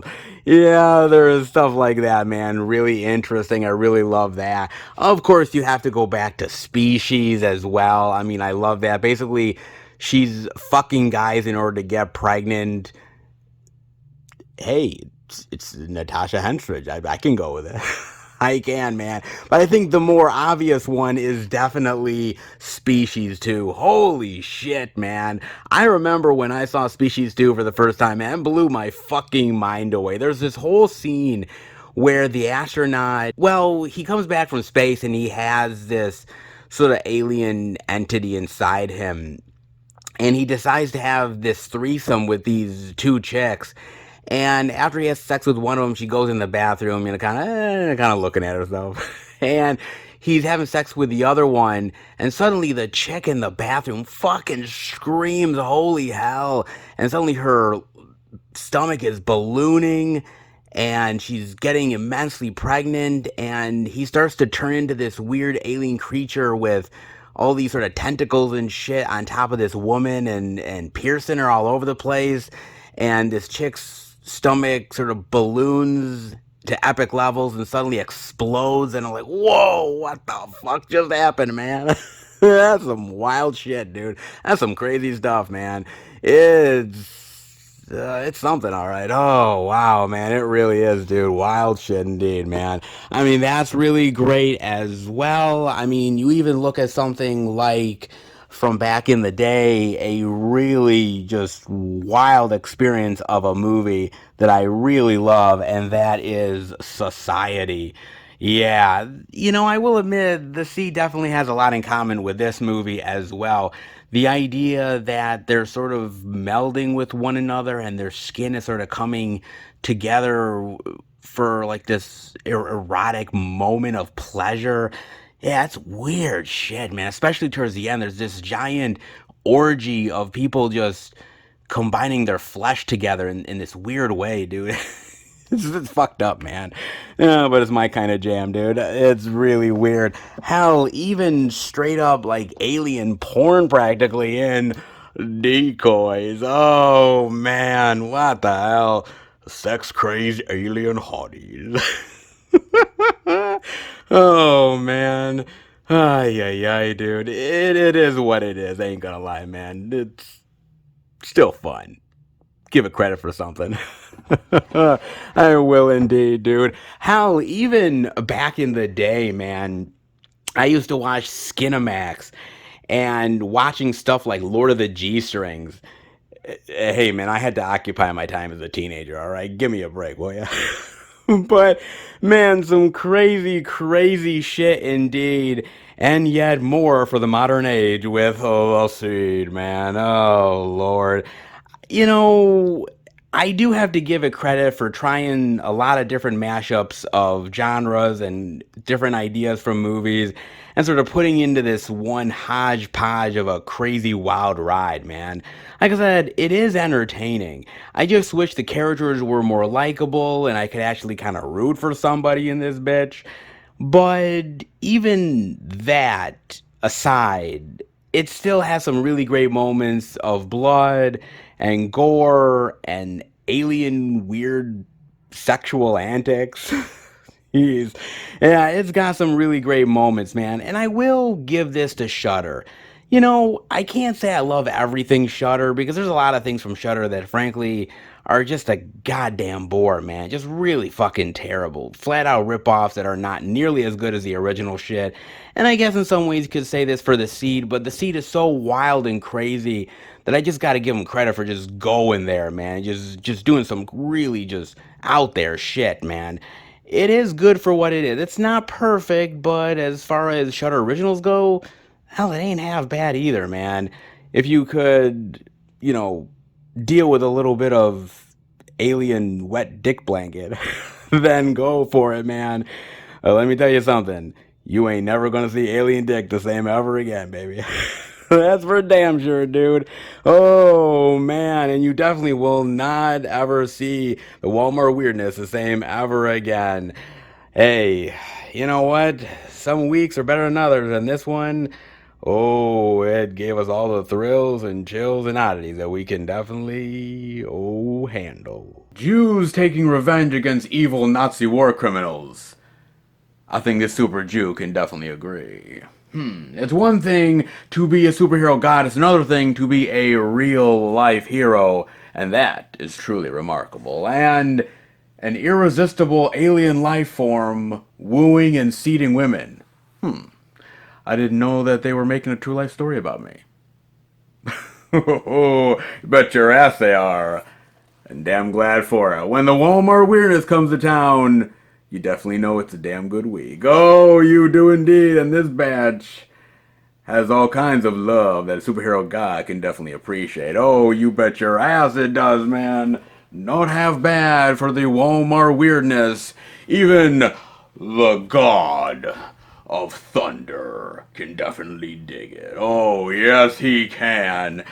Before I go off and fight whatever next level puny idiotic villain I'm about to go up against, I want to let all of you physical media lovers out there know that if you go against the forces of physical media, if you battle against it, I will come back and I will beat your ass. Look, I'm just saying. I don't want to get any of you fans butthurt, but if you mess with the physical media, I'm going to stick my hammer so far up your ass that you're going to need a rectal exam to get it out of there. So all of you boys and girls out there, I know a lot of you are good with the physical media. A lot of you are, worthy of being part of the crew. But some of you out there want to do harm, want to mess with movie love. Why would you do that? You want a death wish? Well, you got one, baby. 'Cause trust me, you don't want to mess with this god of physical media thunder. Not at all, baby. So just watch out, boys and girls, because I'm coming for you, and there's nothing that will stop me. But in the meantime, before I battle the forces of physical media evil, I suppose it's off to the next location for more love with the movies. And if it's anything like we've seen before, I hope it's righteous. I hope it's worthy. And for this physical media superhero god, I can definitely dig it. All right, everybody, we are at our fourth and final location, and oh, you gotta love when a bookstore has physical media because, well, you can't really call yourself a place where you have good old media if you don't have movie love along with it. Just kind of goes hand to hand, you know what I'm saying? Indeed it does. And you definitely know where we are at. We are at none other than Barnes and Nobles. Yes, we are back in a good old B&N, baby, and I cannot wait to dive into more physical media. Barnes and Noble love. What will they have? The new release goodness, hopefully? Maybe some surprises? Oh, we've been surprised a time or two, let down a time or two. What will we get this week? How about we go in, check it out. Ah, yes, we are back in at good old B&N for more physical media love. And I'm definitely seeing a little bit of it. Let's dive in with a little bit of Thor, Love, and Thunder. The Blu-ray digital for $35.99, $36. Holy moly, that's just too fucking high.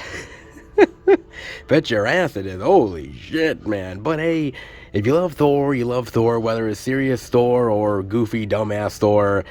Hey, you stick with your boy regardless, right? Yeah, I suppose you do, man. But I'm kind of curious, where are we taking Thor exactly? And I ask that only because I remember before Endgame was coming out, and me and my friends were making all of our predictions, right? Because, you know, that's what you do. And I said, Thor's gonna die. And they looked at me and they're like, wait a minute, you're saying Thor's gonna die, right? And I said, yeah. And they're like, why exactly? I said, well, because there's not much left for Thor to do as a character necessarily. He's went through his ups and downs, his triumphs. It felt like the story was rather complete. It would be a very interesting move if he sacrificed himself for the team. And I thought it would be a great way for that character to go out, sort of the redemption angle against Thanos. Thought that would be really great. And then when they didn't kill him off in Endgame, I was a little bit perplexed. I'm like, wait a minute. You know, Captain America is pretty much off the table at this point. Iron Man, well, he's done. He's gone. And so I'm like, okay, the original three, the main three, well, if you want to include Hulk, the main four, but the main three, Iron Man, Captain America, Thor, I thought those would be the three to go. But when Thor stayed, I was like thinking they have to have a bigger story arc for Thor coming up. I mean, Chris Hemsworth wanted to stay. He wanted to continue playing Thor. He loves playing the character. He loves being in that sandbox. He loves what they've done with the character and revitalized him in a way that really makes Chris Hemsworth excited about playing the role, which is great. But there's got to be more to it than just that, right? Because they're introducing so many characters in Phase 4, so many new iterations of superheroes within the Marvel Cinematic Universe that the old guard kind of feels, well, old. I mean, I'm not gonna lie. I mean, Hulk is kind of put to the side a wee bit. You look at Hawkeye, he's pretty much in retirement mode. I mean, there's not many of the older players that either are still around or really relevant. But Thor is still sticking around. And so after I watched this movie, I was just kind of confused because I'm like, where are we going with this character? Is this character just going to be one of those sort of goofy adventure movies that we get every once in a while? He's off in space doing his own weird thing, and whatever, he's not ever going to be a part of the main plot again of the series. But I don't really buy that, because Thor is such an interesting character, yes, but a pivotal character for the series. To just like have him go off on his random adventures, there's got to be more of a connection to the overall MCU storyline, and I just don't get it with this movie. I mean, they did set up for another Thor movie where he'll go up against Hercules, which, by the way, I would kind of look forward to that. In the comic books, they did do that, so that is a thing. I would be interested to see where they go with that story, but what are you going to do with this overall character, this pivotal player within the MCU? You can't just leave him on the sidelines, because then if you do that, what was the point of actually, keeping him around? You could have just killed him off and had his death be much more meaningful than what it would be ultimately. But they're not doing that. So, again, there's got to be a purpose. There's got to be a reason for this. I trust in my Lord and Savior, Kevin Feige, okay? I do trust in him. But as we're getting further down the line here, we've gotten through the majority of Phase 4, and I start to ask myself, where are the pieces starting to fit? And I can see a little bit here, I can see a little bit there, but the road is still unclear. And it's especially unclear for Thor, because at the end of this movie, obviously he adopted the daughter, obviously he's going on adventures with her, he's going to eventually go up against Hercules. He'll have to come back to Earth at some point or another, but how, why, what way is all undetermined at this point. Look, I do feel like there's a great journey for Thor to be had here. And I do feel like the character has grown, and I do feel like Chris Hemsworth has grown with that character. But I hope they do something meaningful with him, because, again, at a certain point, a character's life cycle is done. Right? Sometimes they overextend it a little bit too far. Sometimes you kind of feel like, you should have ended it at this point, because honestly, keeping it going just feels sort of useless. Just sort of keeping it going for the sake of keeping it going. And I'm not saying that we're here yet for Thor, but I want to see where they go with a Thor 5. Which I never thought we'd ever see the day where we could potentially get a Thor 5, but it's weird because Thor is not announced for anything in Phase 5. I haven't seen any announcement yet for Phase 6, so again, where is the Thor storyline going? Lord knows that's anyone's guess at this point. I mean, Kevin Feige probably knows, but he ain't telling anyone shit. But I kind of feel like we have to reestablish Thor again as a mighty power within the MCU. And I don't think this movie really does that. With everything that's going on in the MCU nowadays, with bringing in people like Shang-Chi, the Eternals, really stepping up the game with Doctor Strange in the Multiverse of Madness, you really have to either make characters relevant to the overall story and their powers and their meaningfulness to the overall arc, or what's the point here? And with Thor, I'm kind of wondering what's the point. Look, I still enjoy the movie, I still like it for what it is, but to me, this is the lesser Thor of all of them. It really honestly is. And the next one, I want a serious Thor movie. I want a Thor movie where I feel like the stakes are really raised, are really high. I feel like the threat is really powerful.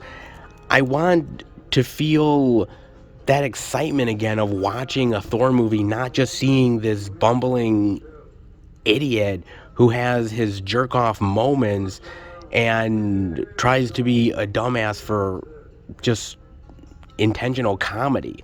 I mean, I appreciate what Taika Waititi brought to the franchise, but it's done. It's over with now. Let's do something new. Let's bring it back to old school Thor. Can we do that? Can we give Thor the respect that he properly deserves? And if we do, is it time to put the character to rest? I'm curious as to what you guys think. Like I said, I love the Thor character. I love Chris Hemsworth playing him, but to bring the character back after you had a potential of taking the character off the board in a very meaningful way, there's got to be a reason behind it. It can't just be to keep the character going for the sake of keeping a character going, because that to me just doesn't sit right. If you're going up against a big bad threat, the next Avengers threat level, you're going to need powerful people on your side, and Thor is one of them. But in order to get there, you're going to have to make the character less of a goofball. Good luck to the next filmmaker out there who's going to attempt another Thor movie, because honestly, you got some shoes to fill. You really honestly do. Thor level, mighty, powerful type of shoes. But honestly, if you pull it off, then Thor Love and Thunder might have been just a small detour along the way. Or it could be a huge-ass bump in the road. I wonder indeed, man, I do. I mean, you do get some really great stuff. Audio commentary, gag reel, deleted scenes, a bunch of featurettes. I mean, some really great stuff here.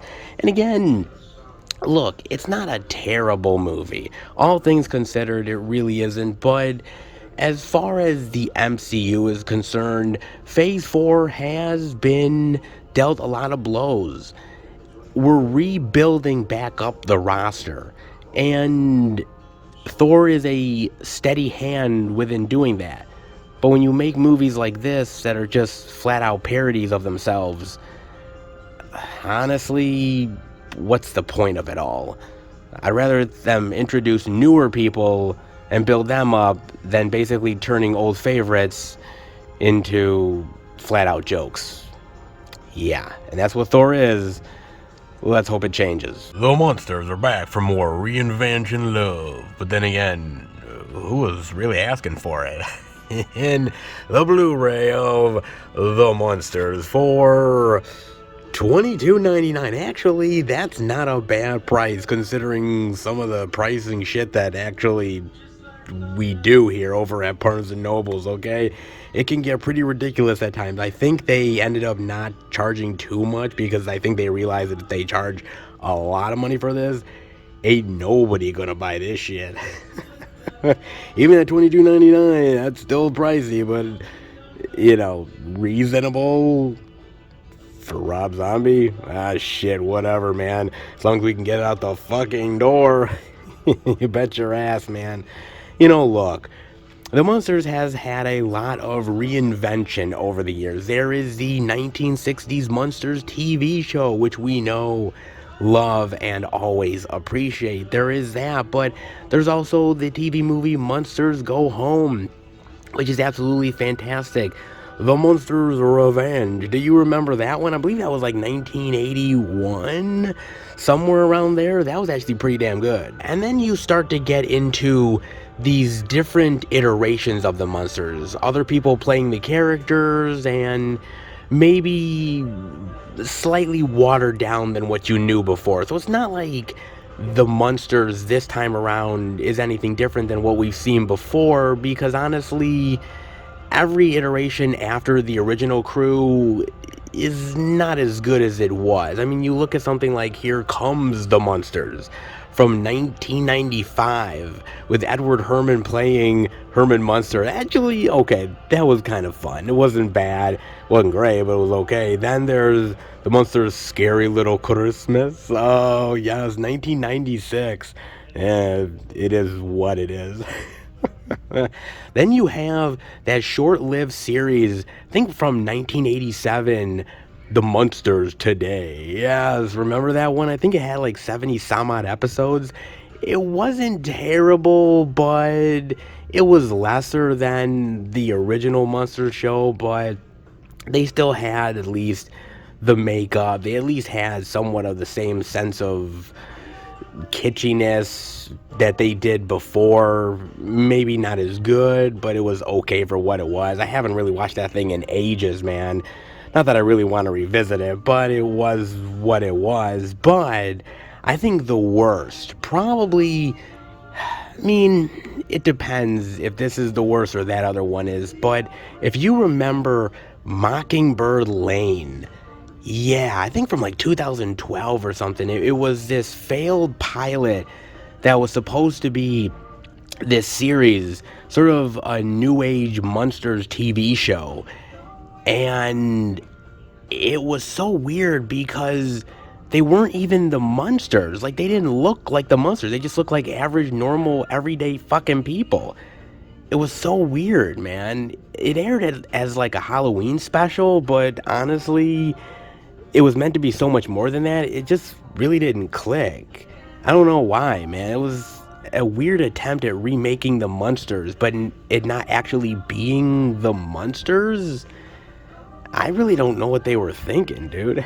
I really don't. That is an odd beast, man. If you have ever seen that, man, it's a curiosity of a watch, but it's kind of like one of those, like, what the fuck moments. Like, really, you're remaking the Munsters, but you're not using the actual, like, look of the Munsters. What's the point? I don't know, man. At least with this, they actually look like the Munsters, so, I mean, at least they got a step up from Mockingbird Lane. It ain't much, but it's something, dude. I mean, look, there's been many different iterations of the Munsters over the years, good and bad, but it will always stand that the classics never go out of style, and the original will never, including those couple of movies, especially Munsters Go Home, which is really, really phenomenal, man. And here's the deal, though, because as much as I like Rob Zombie, and as much as I really support Rob Zombie and a lot of the artistic stuff that he does, I'm not a Rob Zombie apologist. I remember when the trailer came out and Rob Zombie shared it on his Instagram, and I was looking under all the comments, and everyone's like, oh my god, this is absolutely amazing. Oh, this is fantastic, Rob. This looks brilliant. And I was a little like, wait a minute, what? Did these people watch the same trailer that I did? I mean, seriously, I was wondering, because it felt like no matter what Rob Zombie does, these people are just gonna support him regardless, even if it's god fucking awful, man. And that's the problem with supporting somebody no matter what. That's the ultimate problem of this, because I love certain directors and artists, but I'm not beholden to loving everything that they do. Look, I love Guillermo del Toro, but I don't love all of his work. I don't have to buy all of his work. I'm not a fan of Pacific Rim or Nightmare Alley. They weren't my jam. I still love the guy, but those are movies that I'm not going to own. I love people like Francis Ford Coppola. I love people like Oliver Stone, but I don't love all of their movies. Just because you love a certain artist or director doesn't mean that you have to love everything that they do. And sometimes artists need to be told the fact that, look, your shit ain't that good, man. I mean, if you don't tell an artist that their stuff isn't as good, how will they ever improve is really the thing about it. If you just continue to support their shit, their dog shit, and just let them get away with it, then they're just gonna make the same drivel over and over and fucking over again. And this is what's going on with Rob Zombie at this point, man. I mean, look, I appreciate the effort. He's a huge fan. But this was the wrong approach to do, the wrong take. And what is the right take? What is the right modern day take to do with the Munsters? Who knows? But it's not this, man. It needs to be better. And honestly, as much as somebody might love source material, sometimes that isn't always the right place to go to as the person who loves it. You need sometimes an objective mind to really know what's right and what's wrong. There's been a lot of iterations of the Munsters, and this is another one that just doesn't quite stack up. But then again, who's really all that surprised by it? Seriously, man. I mean, you do get featurettes, you get the commentary by Rob. I'd be very curious as to what Rob says in this commentary, man. I'd be very curious to how he frames making this movie and the decisions that he made, man, because I'm watching the movie and at every turn I'm like, my God, this is too slow of a movie. It's almost 2 hours long. The jokes are completely flat and lifeless and stupid and not funny at all. Some subplots are literally drowning the film. Why are they even there? Once you get to the classic Munsters moments, it's not until 5 minutes until the fucking movie ends. And again, what's the core audience here? It's not Munsters lovers. It's not, because the core hardcore fans of this are just not going to dig this. Kids are going to get bored by this. You know, making a movie based off of nostalgia, making a movie that's trying to reinvent a brand is not easy to do, and not everyone pulls it off. Some franchises, I hate to say it, they have one great iteration and that's it. And maybe that's the same with the Munsters. Who knows? Maybe 5-10 years down the line, we'll get another reinvention. But until that day happens, the 60s version is still king. Prove me wrong. Just saying, man. Oh, Rob, I don't know what we're gonna do with you, man. Sometimes you're good. Rarely. Other times you're frankly lame.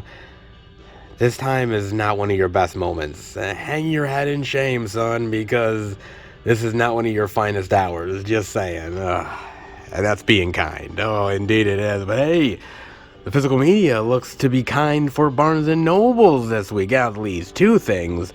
But is there anything else worth diving into? Guess we should go and check. Well, indeed there is. Did you expect anything less? Seriously, we got some good stuff over on the horizon on this end, because yes, there's the DVD collection of Poltergeist, but there's also the 4K. The 4K Blu-ray digital of Poltergeist for $33.99. Wow. Hey, that's not so bad, because Poltergeist is a goddamn classic, man, and should be in anyone's collection. Seriously, it really should, man, because Poltergeist is amazing. One of my favorite Tobe Hooper movies, one of my favorite horror movies of all time. Poltergeist is absolutely fantastic. Caroline, don't own the light, Caroline. Oh, man, I love it so much, dude. This movie, man, what I love is that the demons are coming out of the TV, man. The thing that you watch the most is coming after you. I love that shit. That is so effing good, man. I love the performances here. I love the scares, the horror aspects, the atmosphere. Man, it's so good. The design of the creatures, the other side, I mean, it's so well done. Tobe Hooper does an amazing job. And I know that there's been all this controversy over the years about, well, did Steven Spielberg direct it or did Tobe Hooper? I think Tobe Hooper did, man. This is totally a Tobe Hooper movie with a tinge of Amblin-esque moments Steven Spielberg might have kind of provided. But for the most part, this is a Tobe Hooper movie through and through, baby. And it's so damn good, dude. Definitely worth every penny to put in the collection. The unfortunate thing is, look at this fucking artwork, though, man. This artwork is shit. God, it's so bad, man. Dude, I'm just sick and tired of lackluster artwork on these 4Ks, man. Why not just use the original artwork? The key artwork with her and the TV, man. That is so eerie and atmospheric and scary and so iconic. That is wonderful artwork, man. To try to do something different. I mean, I know why, because they're probably thinking, well, you've seen the same artwork over and over again, but that's because the classics never really go out of style. Just saying, man. I mean, I guess you could make your own artwork, but man, when will studios frickin' learn, dude? But this is an amazing movie that definitely doesn't matter whether you have the DVD, the Blu-ray, or the 4K. This movie needs to be in your collection. There is no doubt about it. So good. So good. And if you didn't realize, a little bit more 4K love with the Lost Boys. Oh, yes. More 4K Blu-ray digital goodness for $33.99. And this is just as iconic as good old Poltergeist. It absolutely is, man. I love this movie. This is just pure horror fun. It really is. I love both the Coreys in here. I love J. Jason Patrick. Oh, man. I mean, come on. Kiefer Kiefer as the bad guy is so good. Oh my god, man. He's charismatic, he's terrifying, he's charming. Like, you're like, dude, I'd be part of the pack. I'd let you bite me. What the fuck, dude? I mean, it's so great. Jamie Gertz is awesome here as well. I love the cast. I love the scares. I love the kills. I love the personalities. It's just this great rock and roll vampire flick, which is so infectiously fun, man. It's so effing great, dude. I love this movie. Joel Schumacher hit it out of the park directing this movie. So good. It really is one of those iconic, just really well-known vampire films which will never go out of style. It's just so damn good, dude. And people are still finding it to this day, because when you talk about vampire films, yes, you talk about the classics like, the Draculas out there and the Universal Monster stuff. But when it comes to really great, more updated versions of vampires, you gotta put the Lost Boys in there, man. It's easily top 10, if not top 5 worthy, man. It truly, honestly is. It's so good, man. I mean, just the saxophone player alone, baby. Playing the saxophone and getting oiled up, man, that makes any vampire film a hell of a lot better than it already is, baby. Oh, indeed it is, man. Just, by the way, don't ever watch Lost Boys 2 and 3. You'll thank me later. Oh, you will indeed, man. But again, this is another one where the artwork lets it down. Look at this, man. I mean, the artwork here isn't as terrible as this artwork, but it's still kind of lackluster, man. Again, the original key art is so great.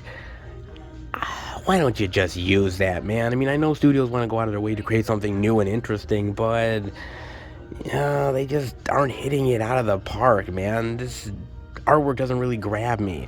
I've seen some really new artwork, which is really amazing, but this is lacking, man. For such an amazing vampire movie, this artwork doesn't really hit a home run. But then again, it's iconic regardless. Whether you get the Blu-ray, the 4K, the DVD, The Lost Boys is a vampire tale that needs to be in anybody's collection because it's just that damn good. On Wednesdays, we wear pink. Oh, indeed you do, with Mean Girls. Oh, yes, this is the new Steelbook, isn't it? Nice. So fetch. Oh, that's pretty cool, actually, man. The Burn Book. Oh, I like that quite a bit. Not bad, man. That is interesting indeed, dude. I gotta admit, I do love Mean Girls, but it's never really going to replace Clueless for me. Clueless, to me, is still the better of the two, but I guess it depends on when you were born, right? Because me, I was born in the early 80s, so I really grew up in the 90s. So Clueless for me was my jam. But if you ended up being born later and then saw Mean Girls first, then that would be your thing. I don't know. I mean, Mean Girls owes a lot to Clueless, but I can see how people would be very influenced by Mean Girls. It's still one of those iconic movies that high schoolers still love to this day. They still quote like a motherfucker. I mean, they really do, man. And honestly, it really is Lindsay Lohan's best movie that she's ever done. I mean, prove me wrong, folks, okay? I mean, it's got some really great actors in here. Tina Fey's really good in here as well. A whole bunch of other people. It's got some really iconic lines, some really memorable characters. So, I mean, whether it's for you or not, you have to at least recognize and appreciate the fact that it still has cultural significance to this day. It came out in 2004, and people are still really loving it and quoting it to this day, and not every movie is able to do that. So the fact that Mean Girls does, well, you gotta give it the respect it honestly deserves, man. You really do. I mean, you got great special features, commentaries, a bunch of featurettes. I mean, it's not bad looking steely, actually. Not bad at all for all you Mean Girls lovers out there. And trust me, there's a hell of a lot of you, man. Not bad at all on that. But, of course, we go from Mean Girls to one hell of a mean-ass cabin in Evil Dead, the 4K collector's edition of the Evil Dead remake. Whoa. Okay, look, I was not expecting it here at Barnes & Noble's, man. No effing way, but it just goes to show you that you really don't know what you're going to find until you enter into the goddamn place, and Evil Dead is proof positive of that one, man. Wow, look at this. That is pretty cool, dude. Not gonna lie, man. The fact that it got the 4K love, that it's getting the collector's edition Scream Factory treatment is even cooler. Now look, I watched this in the movie theater with John, with Van, with Bob, all the crew. We ended up going and checking this movie out, and look, I'm gonna be honest with you, I wasn't really impressed with the movie. I mean, there's things in it that I really love, like the gore and the blood and the makeup effects are extremely well done. I mean, they are amazing. They deserve to be appreciated all by themselves. But the characters I wasn't really a big fan of. The heroine, she was okay, but not really on the same level as Ash, in my opinion. I just thought that it was a much more mean-spirited, hardcore Evil Dead, which I understand why, because you can't really make Sam Raimi's Evil Dead nowadays. I mean, you could, but people would complain about it. You really need to make something much more darker and much more sinister. You really need to go more for that harder edge, and I get it, I totally understand it, but it wasn't really as fun or kitschy or campy as I really like my Evil Dead to be. So I'm not the hugest fan of this movie. It's got its lovers out there, people who really dig this film, and by the way, I totally understand it, because just the kills alone, the creepy cabin, the gore effects, I mean, that stuff is amazing. If you are a gore hound, this Evil Dead remake is the tits. I mean, seriously, it is fucking phenomenal, dude. I mean, my God, man. It is pretty gnarly. It really is, man. But I just think the story and the characters are much more memorable in the Sam Raimi Evil Dead stuff than it is in this. Yeah, this movie might one-up them in the gore and blood department, but as far as characters are concerned, not nearly as iconic. Still interesting, still worthy, but not exactly my jam. Just saying, man. I mean, you've got a ton of special features here. The R-rated and the unrated cut, audio commentary, a bunch of featurettes. I mean, Scream Factory definitely gave it the love that it deserves. And I thought we were supposed to get a sequel to this, like, for many years. And it was supposed to happen, and then it stopped, and then it got delayed, and then there was problems, and then it was back on again, and then it stopped, and it's had so many issues that I think they just decided to say fuck it and not do it. And I know there's supposed to be another Evil Dead movie that's supposed to come out next year at some point, like Evil Dead High Rise or something like that. I don't know what it is, man. I mean, Evil Dead is an iconic brand with iconic characters and iconic moments, and it's not easy to make an Evil Dead film. I mean, there's a lot of shit that goes into it, not just the characters, but coming up with clever kills, creative and unique dialogue, and interesting situations that give it that Evil Dead atmosphere.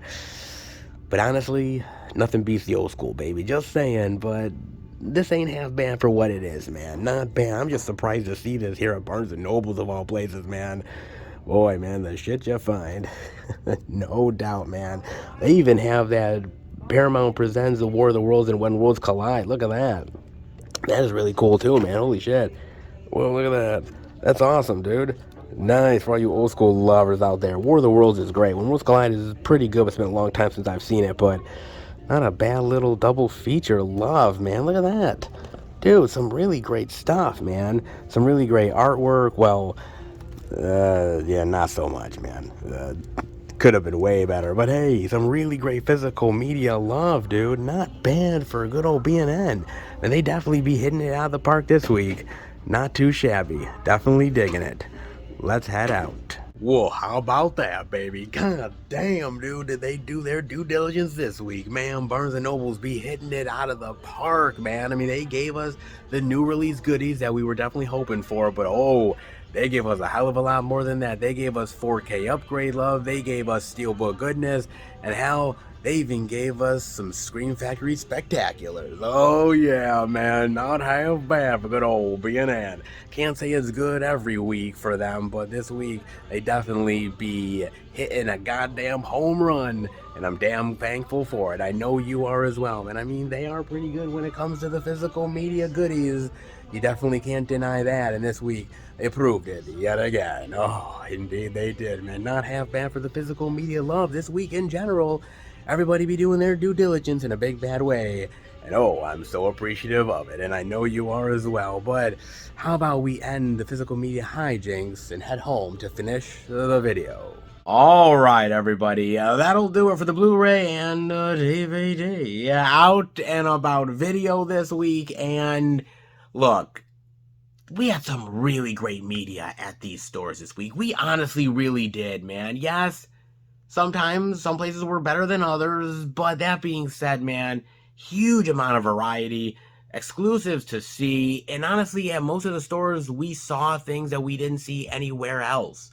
And that's always a really great, pleasant surprise, man. Look, not every week is going to hit it out of the park. I'm not going to lie. Some weeks are lesser than others, but I knew there was going to be a lot of stuff out there potentially at the stores, and honestly, they proved me right, baby. Oh, indeed they did. So happy, man. So happy that they did. Hopefully you picked up something good. I mean, there is a lot out there for any type of movie lovers. Hopefully you picked up something good. As far as I'm concerned, well, yeah, I picked up some things.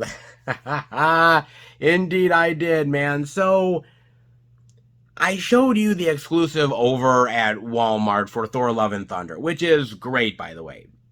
And I was surprised that Target didn't have an exclusive for Thor Love and Thunder. I mean, Marvel, right? Kind of shocked by that. And my Best Buy is still currently closed at this moment in time. Yes, they're opening up back very soon, but not quite yet. And so I couldn't show off the Thor Love and Thunder Steelbook. I wanted to because Lord knows, I mean, hey, Best Buy Steelies, right? Exactly. But just because I couldn't show you it in the store doesn't mean that I can't show you it now. Oh, yes, I pre-ordered. I had to. Oh, I did, man, with the Thor Love and Thunder Steely, baby. Look at this.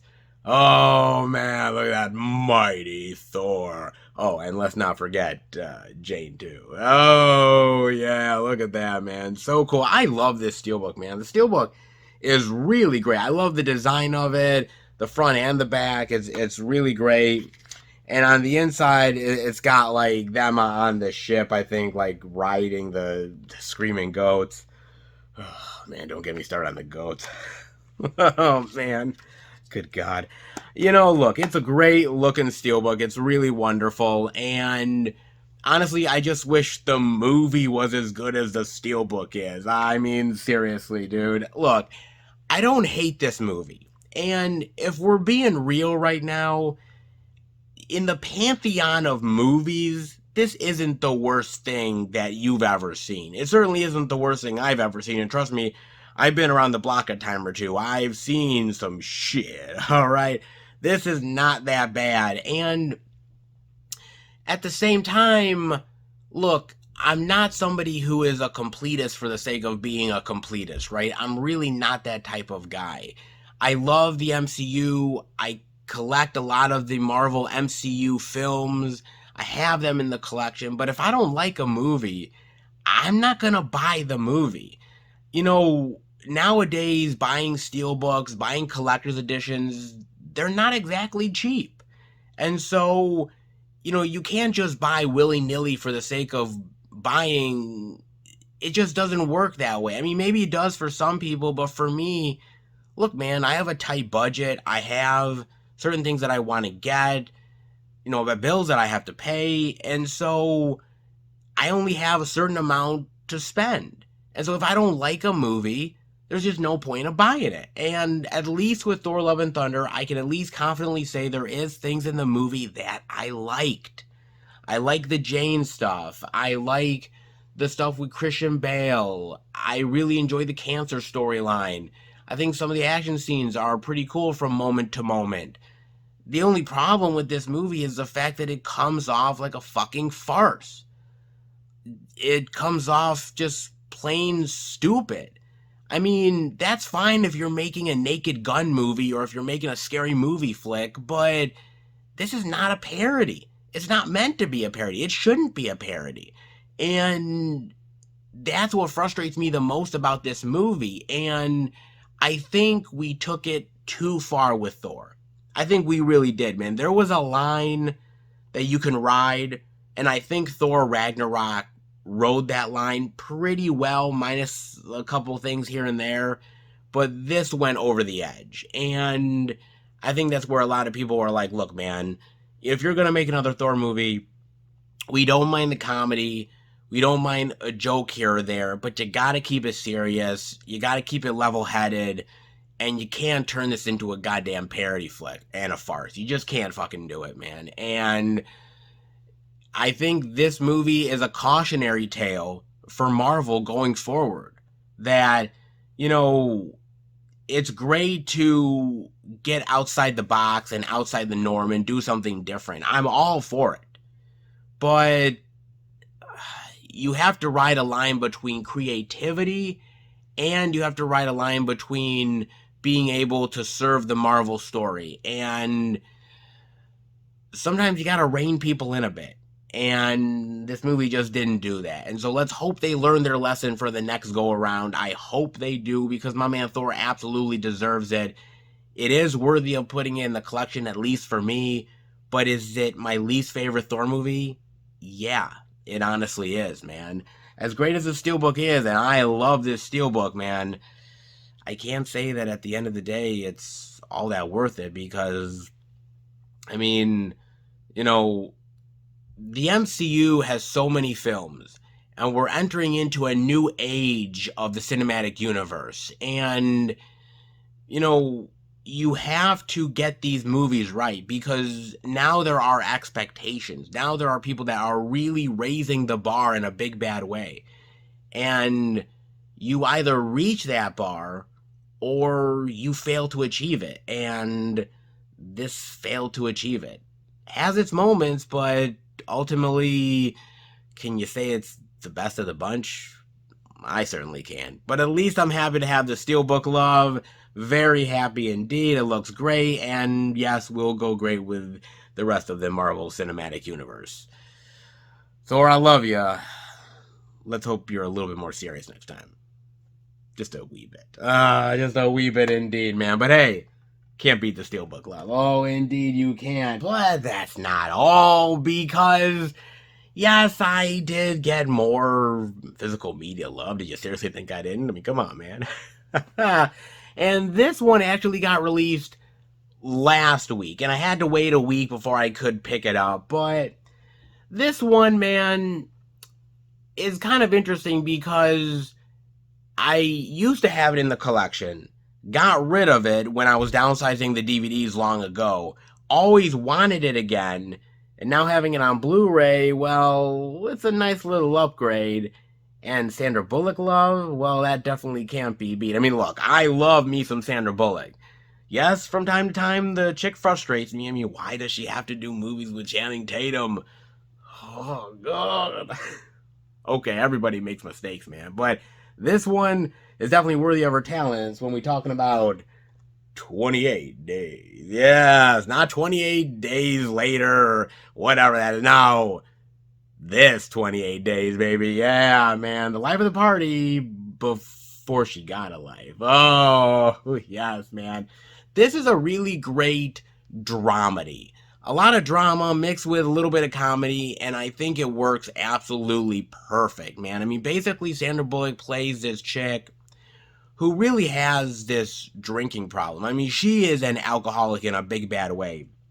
She has ruined her relationship with friends and family, loved ones, and her whole life is being ruined by it. And she goes into rehab, and it's her trying to rediscover herself and all the crazy hijinks that happen from there. And It's so well done. It's so well made. It's so well acted.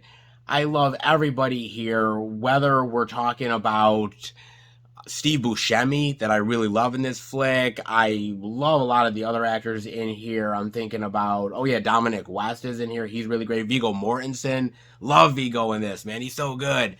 Yeah, this is a really good flick that, yes, you can laugh at, but also it's very introspective of, like, man, the harm that you're doing to yourself and others around you. And it really is powerful at the end of the day. And Sandra Bullock kills it, man. She is absolutely awesome. And this, to me, is one of her best ones, man. I love this flick. I really honestly do. And it's one that's always stuck with me. It's not one that everybody really talks about a lot. I mean, when you're talking about Sandra Bullock, you're talking about, obviously, Demolition Man, and you're talking about Speed, and you're talking about Hope Floats, and all the romance stuff that she does. And yeah, she's really good at it.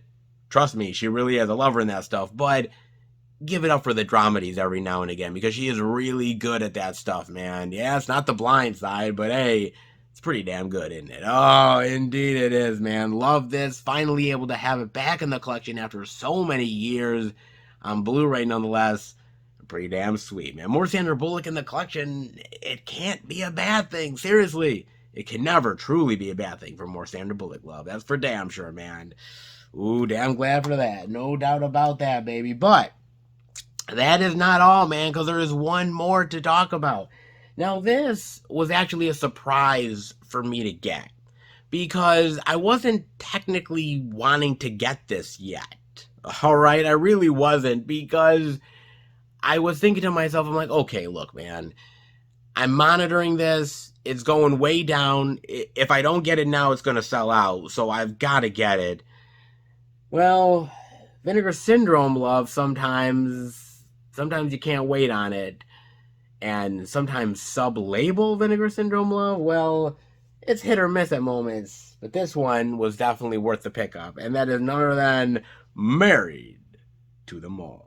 Oh, yes, look at this. From Fun City Editions, man. Look at that. Michelle Pfeiffer. Oh, God, I love Michelle Pfeiffer. Oh, I do, man. Look at that. So cool.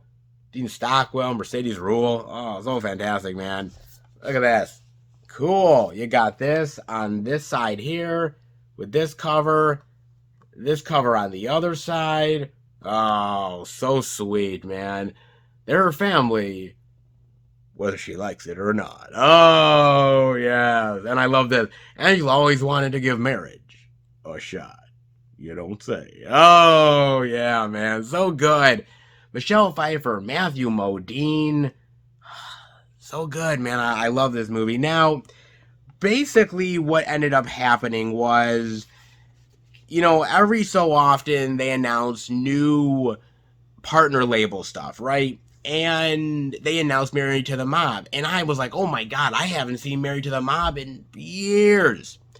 And I was like, wow, I really want to get that. But I thought to myself, okay, I'm going to wait until the Black Friday sale, right? Because, I figure it's not going to really sell crazy amounts. It's kind of a well-known title, but not incredibly well-known. So most likely it'll still be around for Black Friday, and I can order what I want along with Married to the Mob, and it'd be cool. But what I noticed was that they had a limited amount of the limited edition slipcover stuff for like 2,000 copies, which seems like a lot. But the first 1,000 sold out huge. All right? And I said to myself, you know what I'm going to do? I'm going to monitor this. And what I did was every single day I would go on Vinegar Syndrome's site and I would just check the stock level of Married to the Mob. I'd be like, okay, well, I wonder what it's like today. Well, it's down to 900 and something. Okay, and then check back a couple days later. I'm like, oh, it's down to 700 and change. Okay. Check back a week later. Wow, it's down to 400 and change. Okay. And so every time it kept going down more and more, I kept thinking to myself, oh my God, this really isn't going to last, is it? And then recently it was like, okay, there's more announcements, more people are looking on the site, more people are finding Married to the Mob, more people are buying it. And so then it got down to 200, and then 200 went to 100, and then 100 went to 50, and it was like lower and lower, and I'm like, okay, when it got down to like 20 or 30 copies left, I'm like, okay, I gotta buy this thing. And yeah, I did, because again, I love this movie. I love the characters, the comedy. It's so great. And I'm thinking to myself, I don't want to miss out on this. And also, I'm going to be honest, man. Not every partner label that Vinegar Syndrome has is really worth it. Not everyone is, and not every title is worth it from every single partner label either. And I think the one that people love the most is from Fun City Editions, because Fun City has done some really great movies that they've put out. And I think they're the most popular of the bunch, one of the more recognizable ones. And when they do a good slipcover, when they do a great edition, they hit it out of the park. And Married to the Mob is no exception, man. This is an old school, like, 90s flick, I think it is. Like, late 80s, 90s flick, man. And I'm thinking to myself, man, how many people know about this? Like, I know, because I'm an old school fan like that, but like, how many people do? Apparently, people really did, man. So maybe they bought it because of Michelle Pfeiffer. Maybe they bought it because they knew the movie. Maybe they just bought it because, hey, it's Fun City Editions and we're getting everything that they put out. Maybe, who knows? I just knew that I didn't want to miss out on the goddamn thing. And yet again, I didn't, man. Thank the Lord, dude. Look, sometimes plans don't go like you expect them to. I'm not gonna lie, I wanted to wait to get this during the Black Friday sale. And when I slowly realized that wasn't gonna be a thing, well, I was either gonna put up or shut up, and well, there you go. Oh, there you go indeed, man. Not half bad for the good old Married to the Mob love. You know what I mean? Can't say it always goes right, can't say that you always get what you want, but when you do, it is oh so sweet. Oh, so sweet indeed, baby. Oh, indeed it is, man. Not half bad for the good old partner label Vinegar Syndrome love. Oh, and not so bad for the physical media goodness, baby. I mean, not a lot, but enough to keep the physical media urge alive. And before I let you guys go, well, I gotta talk about something with you guys. Now, look, visual effects, they're not the easiest to do, right? And honestly, there's a lot of money that goes into it, a lot of blood, sweat, and tears, man hours, not seeing your family. Sometimes it pays off, and other times, well, you're just getting exploited for the sake of being exploited. From the Sci-Fi and Fantasy Gazette, Avatar VFX artist accuses filmmaker James Cameron of exploiting the team who worked on the 2009 movie. Let's dive in, shall we? With Avatar pulling in big numbers for its re-release this past weekend, a VFX artist who worked on the movie has accused filmmaker James Cameron of exploiting those who worked on the blockbuster. Of course it does. Avatar returned to the theaters this weekend, grossing over $30 million at the global box office. Its success proved, even 13 years after it was first released, that there's still a lot of interest in the world of Pandora, and excitement for the sequel is now at an all-time high. However, ahead of Avatar: The Way of Water's release this December, a VFX artist who worked on the 2009 record-breaking blockbuster has lashed out at the filmmaker James Cameron. In a series of now-deleted tweets, Nick Sinat said, "A fun thing about working on the VFX for Avatar was being the only major department not unionized, and having Cameron exploit that fact with endless unpaid revision, then win a bunch of Oscars. I'm not under NDA about this because the studio I worked for at the time no longer exists. Gee, I wonder why. I wonder why indeed. Needless to say, these are some very serious claims, and ones that Cameron has not responded to at the time. We're guessing he probably won't, as these comments would be easy to dismiss as being from just one disgruntled VFX artist. However, we have no reason not to take Sinat his word. If true, others in the industry are likely unwilling to speak out against the director for fear of losing work, especially now he's working with Disney. Sinat's comments also highlight larger issues in the VFX industry, including how unpaid overtime and crunch can have an impact on those working on the movies we watch. Avatar was a movie that obviously featured a lot of VFX, so we shouldn't be surprised that there was a lot of extra work that went into it. Whether it's true that Cameron exploited staff remains to be seen, though we do hope the filmmaker eventually decides to share his side of the story. Yeah. Highly doubtful. Highly doubtful indeed, man. They could try to get a quote, but good luck with that shit. Oh, man, good luck indeed. Okay, look, man. This was an interesting article when I read it, and one of the reasons why is because, you know, man, I've grown up in a very interesting time being a movie lover. The VHS era, to the DVDs, the Blu-rays, the 4Ks, but also seeing technology affect movies in general. So what I mean by that, you go back to the old school films, you know, the 50s, the 60s, 70s, 80s, and there wasn't a lot of visual effects, CGI. There wasn't, man. It was all practical shit. Yeah, there was some optical stuff here and there, obviously, but it was all man done. It was not really something that felt so crazy and so fantastical that, you know, it couldn't be done by somebody. It had to be some sort of people behind that was doing it, really, in the camera. And then, over the course of time, with ILM and certain projects that these filmmakers were doing, they wanted to get more fantastical. They wanted to get more ambitious. And so in order to do that, you had to steer the industry in a different way. George Lucas understood that. Industrial Light and Magic knew that. And a lot of these filmmakers did. And therefore, they created the technology to do that. By doing that, you open the door to some really creative things that you could have never done before then. But at the same time, you were also killing an industry that honestly was going to lose a lot of jobs unless you transitioned into doing the CGI. So you push forward the technology, you push forward the creativity, but you lose something in translation. But that always happens regardless with technology. It's just the way of the world. At the same time, we benefited greatly from it.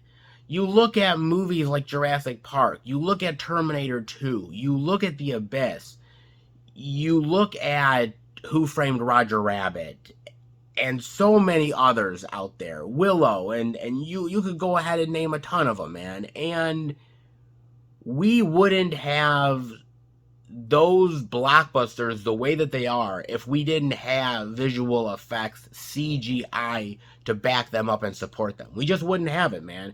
I don't know if they would be the classics that they are today if some of that stuff wasn't as good CGI-wise. I mean, we'll never know, but honestly, I just can't see it in my own mind. But at the same time, with the more creativity that you could do, meant bigger budgets, meant that the directors had so many ideas in their head, which meant that the industry ended up booming big time. And sometimes it was for the better, you got some really great projects, and sometimes it was for the worse. And at a certain point, what happens is the industry ends up not really seeing it as a backup necessarily, but seeing it as a necessity, and it's got to get done for the sake of getting done. It's work, but if it doesn't get done, the movie doesn't get released, and we need that. So it's now become a time crunch issue at the end of the day. That's what it becomes, man, and that's what it has turned into. It's a booming business. People are getting into it, and it's something that's well worth it because, again, I don't think this technology is going to go the way of the dinosaur anytime soon. So you can go into it and make a career out of it. But at the end of the day, filmmaking has become more of a marathon than anything else. You've got to get to the finish line. You've got to go and get it done. We've got a release date. McDonald's, Wendy's, Burger King, Taco Bell, you name it, they're all putting out these toys. They've committed to putting out this brand of stuff. We've got cereal that's going to come out. We've got promotional deals with sneaker companies. We've got all this jazz that we've all set up. We've got to make this release date. There is no way we cannot miss this. And so at a certain point, now everybody is just bum rushing to get this shit done. And screw time, screw seeing your family, screw, sleep. You're just going to do this, and we're going to work you like a goddamn horse. You know how horses are in the field and they're plowing and, you got a guy, whipping the horse so the horse could go. Well, guess what? That's the same with CGI artists nowadays, because they're getting literally whipped to try to get this shit done. And if the quality isn't good enough, then guess who they're blaming? They're blaming their ass. That's what's happening right now. And you have to understand that now these CGI artists are even under pressure even more than they were before. Because think about back in the day, right? There was a little bit of shots here and there in movies, but it wasn't really the whole film necessarily. It was little bits and pieces. Then suddenly everyone was like, wow, if they could do this, what about this? And then they ended up expanding it even further. And they said, well, this is great, but what about this? And so they kept pushing the technology, which is never a bad thing. They kept pushing the envelope in storytelling, which is never a bad thing. But at the end of the day, these are also human beings that are working on your project, that are spending enormous amounts of man-hour trying to perfect your vision, and they're underpaid, they're understaffed, and not gonna lie, their personal life suffers because of it. Now, you could make an argument that says, well, hey, they know what they're signing themselves up for. They know that this is basically going to be a grueling job. They know that if they're taking a job with James Cameron or Marvel or, one of these big companies, they know what they're entering into. They know that this is going to be labor intensive, that it's going to take a long time to perfect this, and they've got to get it right. So they know what they're walking themselves into. Maybe so, perhaps, but at the end of the day, that still doesn't change the fact that, there's still people at the end of the day. They still have to have a life outside of work, outside of this whole thing of trying to get this vision done. And that's really the thing about it. Look, if you go back in recorded movie history when dealing with James Cameron is a hard motherfucker to deal with. This guy's a prick, man. Go back to watch documentaries on aliens. Go back and watch documentaries on Terminator 2 or any of the other stuff that he's done, man. Go back and look at some of the stuff, man. He is an asshole. He's an asshat. Dude, this guy is completely just... Dude doesn't give a shit. He wants it done the way he wants it done, and that's it. Now, not gonna lie, he's good at his job. I mean, he's really great at it. He's a fantastic filmmaker, but that doesn't excuse the fact that he's still a dickhead. I mean, just saying, dude. And so I can believe this. I can believe this when this VFX artist says, oh, by the way, yeah, he was a dick to all of us, and he was just overworking us like horses. Yeah, I can see that. And honestly, now with visual effects being so fantastical, and now everybody is so used to it. We have the 4K TVs. We have the technology where we can really dissect what an image looks like. Now, if you don't get it right, man, people are, they are completely like just oh, this here, or that sucks there. Oh, look at the face. That's so fake. They're criticizing it like a mofo now. They really honestly are. I mean, just look at the She-Hulk stuff. When the She-Hulk trailer came out, everybody was bitching and complaining, oh my God, this looks so terrible. And I looked at the trailer, I'm like, I don't know, it looks fine to me. I didn't have a problem with it, but everybody was like, oh, look at that. Oh, yeah, the shoulder right there. Yeah, it doesn't align properly. And I'm like, wow.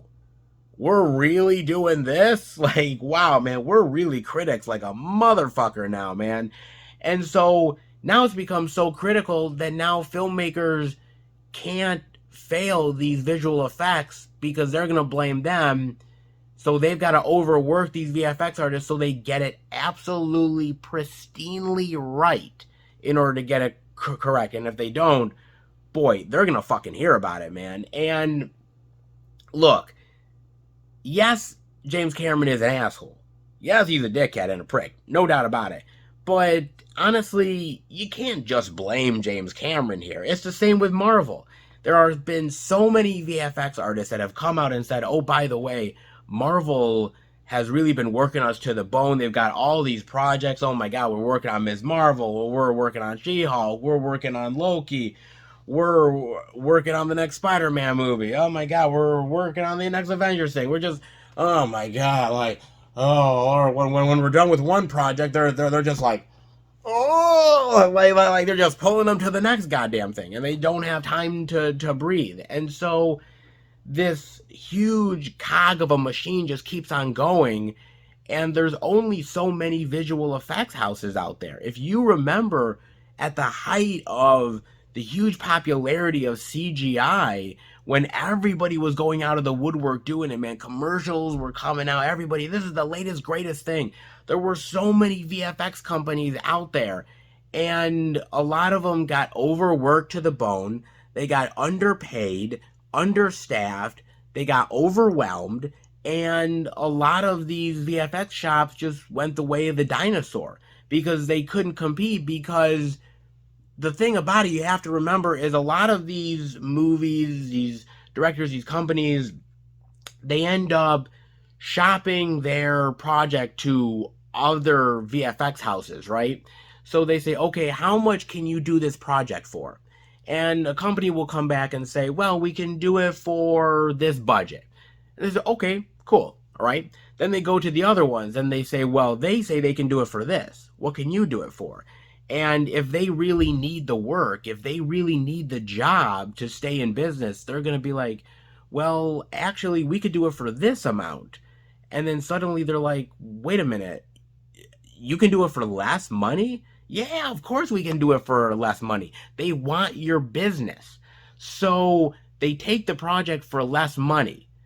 Suddenly, there's this huge project with a ton of visual effects. You don't have many visual effects artists on staff. And now they're saying, you took this project for this amount of money. We can't do it with this. We need to do it for this amount of money because, honestly, we don't have the time. And suddenly you're overworking people. They're working 14, 15, 16 hours a day just trying to get this shit done for it to have its best possible release date. And suddenly you end up just getting poor work performance because of it. And honestly, a lot of these companies can't always go to Industrial Light and Magic. They can't always do that because, not gonna lie, Industrial Light and Magic costs a shitload of money, dude. I mean, there's a reason why, because they do really good fucking work. But honestly, not every movie is able to pay Industrial Light and Magic to do their shit. So they need to go to another visual effects house that can do it for far less.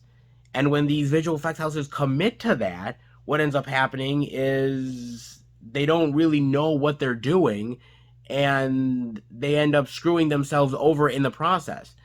And unfortunately, who pays the price is the employees. It's the actual smaller company itself that goes out of business. The Disneys aren't going out of business. The Paramounts, the Warner Brothers, Universal, they're not going out of business, man. They could take their talent somewhere else, right? If your company goes out of business, okay, fine, thank you for doing the work for us, but, well, honestly, we don't need your services anymore. We'll go to the next cheap place and screw them over, and then the next place, and the next place, and the next place. It's the smaller companies and the smaller employees that get the shaft. And unless you're unionized, unless you actually have some sort of backing that can help you out and support you, you're screwed. You're fucked. And so remember next time when you watched some of these big, huge summer blockbuster spectaculars, right? ones of the past and ones in the future. Remember that there is a lot of people behind that. I see the credits sometimes of these Marvel movies, and I see the visual effects artists, and it's just like going and going and going. It's like the fucking Energizer Bunny, man. And I'm like, holy shit. Wow, man. And all these people put in all their time and effort, man, and we sometimes forget about that. And you also have to understand this. Because of the pandemic, we're not putting out small movies anymore in movie theaters as much as we used to, even 5 years ago. What we're putting out in movie theaters right now is huge, gigantic, multi-million blockbusters. 200, 300, 400 million blockbusters, man. That cost a hell of a lot, and honestly, so much CGI in your face, and they need to make these things as huge and spectacular as possible to get people in the seats, butts in the seats, because if they don't, then the company is like, oh my god, we've got to make this crazy and spectacular and awesome and huge CGI stuff, and we need to get this out at this point, and we need to have the audience see this, and it needs to be really wonderful. And so now the VFX artists are even more stressed out, man. Because of the pandemic, because of the worker shortage, now even less people are trying to work on even bigger projects, and it's just straining the industry like a motherfucker, man. We're overproducing these films, we're making them for ridiculous amounts of money, and we're asking far too few people to work even harder for lesser. And that's the fucking problem at the end of the day, man. And it's never going to get any better. It's never going to get any better until we understand the problem and deal with it head on, man. But unfortunately, I don't think that day is going to happen anytime soon. And I know people are going to look at this guy and they're going to say, well, this guy's just blowing his own horn and he's up his own ass. And of course he's complaining, right? But he's got a legitimate complaint. As much as I love James Cameron as an artist, as much as I love the Marvel flicks, you know, honestly, we need to get back to a time when storytelling was just storytelling. And we didn't rely on crazy visual effects in order to get us through to the next big blockbuster event. I love CGI and visual effects as much as anybody else, but at a certain point, it's just bloatedness for bloatedness sake. And you know, at the end of the day, we have to tell a concise story. You don't always have to have splashy CGI on the screen for splashy CGI sake. Have a good story with solid characters. Keep me engaged and entertained, and I'll have a good time. The old school movies knew how to do that, and some of the new school can as well. But unfortunately, we're heading in the wrong direction. Will lessons be learned? Hopefully. But I kinda highly doubt it, man. We just go through this vicious cycle over and over and over again, and it's just never ending. But if we don't start to talk about it, how can we ever solve the damn thing? Just saying, guys. I mean, definitely let me know what you think about that. It's interesting to really think about the idea that filmmaking has changed, and the way companies put out these movies have changed, and the pressure of performing has changed. And maybe because the budgets have ballooned, and maybe because these filmmakers just feel that you know, they need to overimpress, that maybe we've just put too much pressure on everything in general, and maybe that's just killing the creativity and just overworking people when they don't have to be. I don't know, guys. I mean, it's all up in the air. Who knows how to fix it? But again, in due time, it'll either continue to get better or go the opposite direction. What do you think? Definitely let me know, guys. But I hope you enjoyed the video. If you did, definitely give it the thumbs up. If you're new to the channel, welcome. Check out the other Blu-ray and DVD out and about videos that I do. Check out the movie reviews with my friends, movie hunting like Dollar Tree hunts, Blu-ray pickup videos, live streams, you name it. So much great content out there. The older stuff and newer stuff that is slowly but steadily coming your way. Also, keep updated with everything I'm doing through Instagram, Twitter, and Facebook. FilmFan108, keep updated with everything I'm doing, plus special pictures and videos I do from time to time on social media as well. I want to thank you guys so much for really supporting me. watching the videos, engaging me with really great comments. I really support that and really appreciate it. And I really love that you guys go out of your way to really do that. I've always said you guys are some of the best out there. And I may not have as many subscribers as other people. I'm not as popular.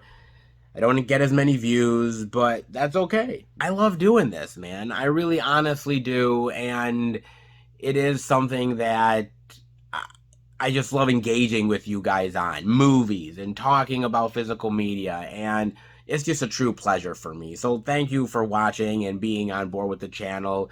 And also, if you want to send the channel any movie related love, well, you can do that. The P.O. box is in the description below. It is not expected, but it is definitely appreciated. If you want to send me any movie posters or care packages or physical media, you can do it.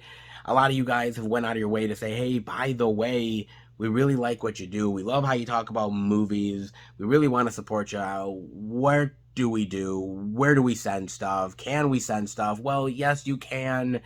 The P.O. box description below, guys. I don't get a lot of stuff, to be honest with you, but when I do, you guys really hit it out of the park. Some amazing things, and I really appreciate it in a big bad way. So thank you so much from the bottom of my heart. You guys are absolutely awesome. You kill it every single time, and I greatly, greatly appreciate it, man. Thank you, truly, from the bottom of my heart. So if you want to send something, you definitely can in the link below, the P.O. box. Hopefully I'll see something good real soon. Hopefully I will, man, but we'll wait till that day happens. But hopefully you enjoyed the video, guys. If you did, well, definitely give me a comment. Let me know what you guys think of everything that you saw this week. All of the BS that I talked about. Definitely give me a comment or two. Let me know your thoughts on some of the stuff in the video. And I will see you back next time for a brand new out and about experience. Take care, everybody. And remember, happy hunting.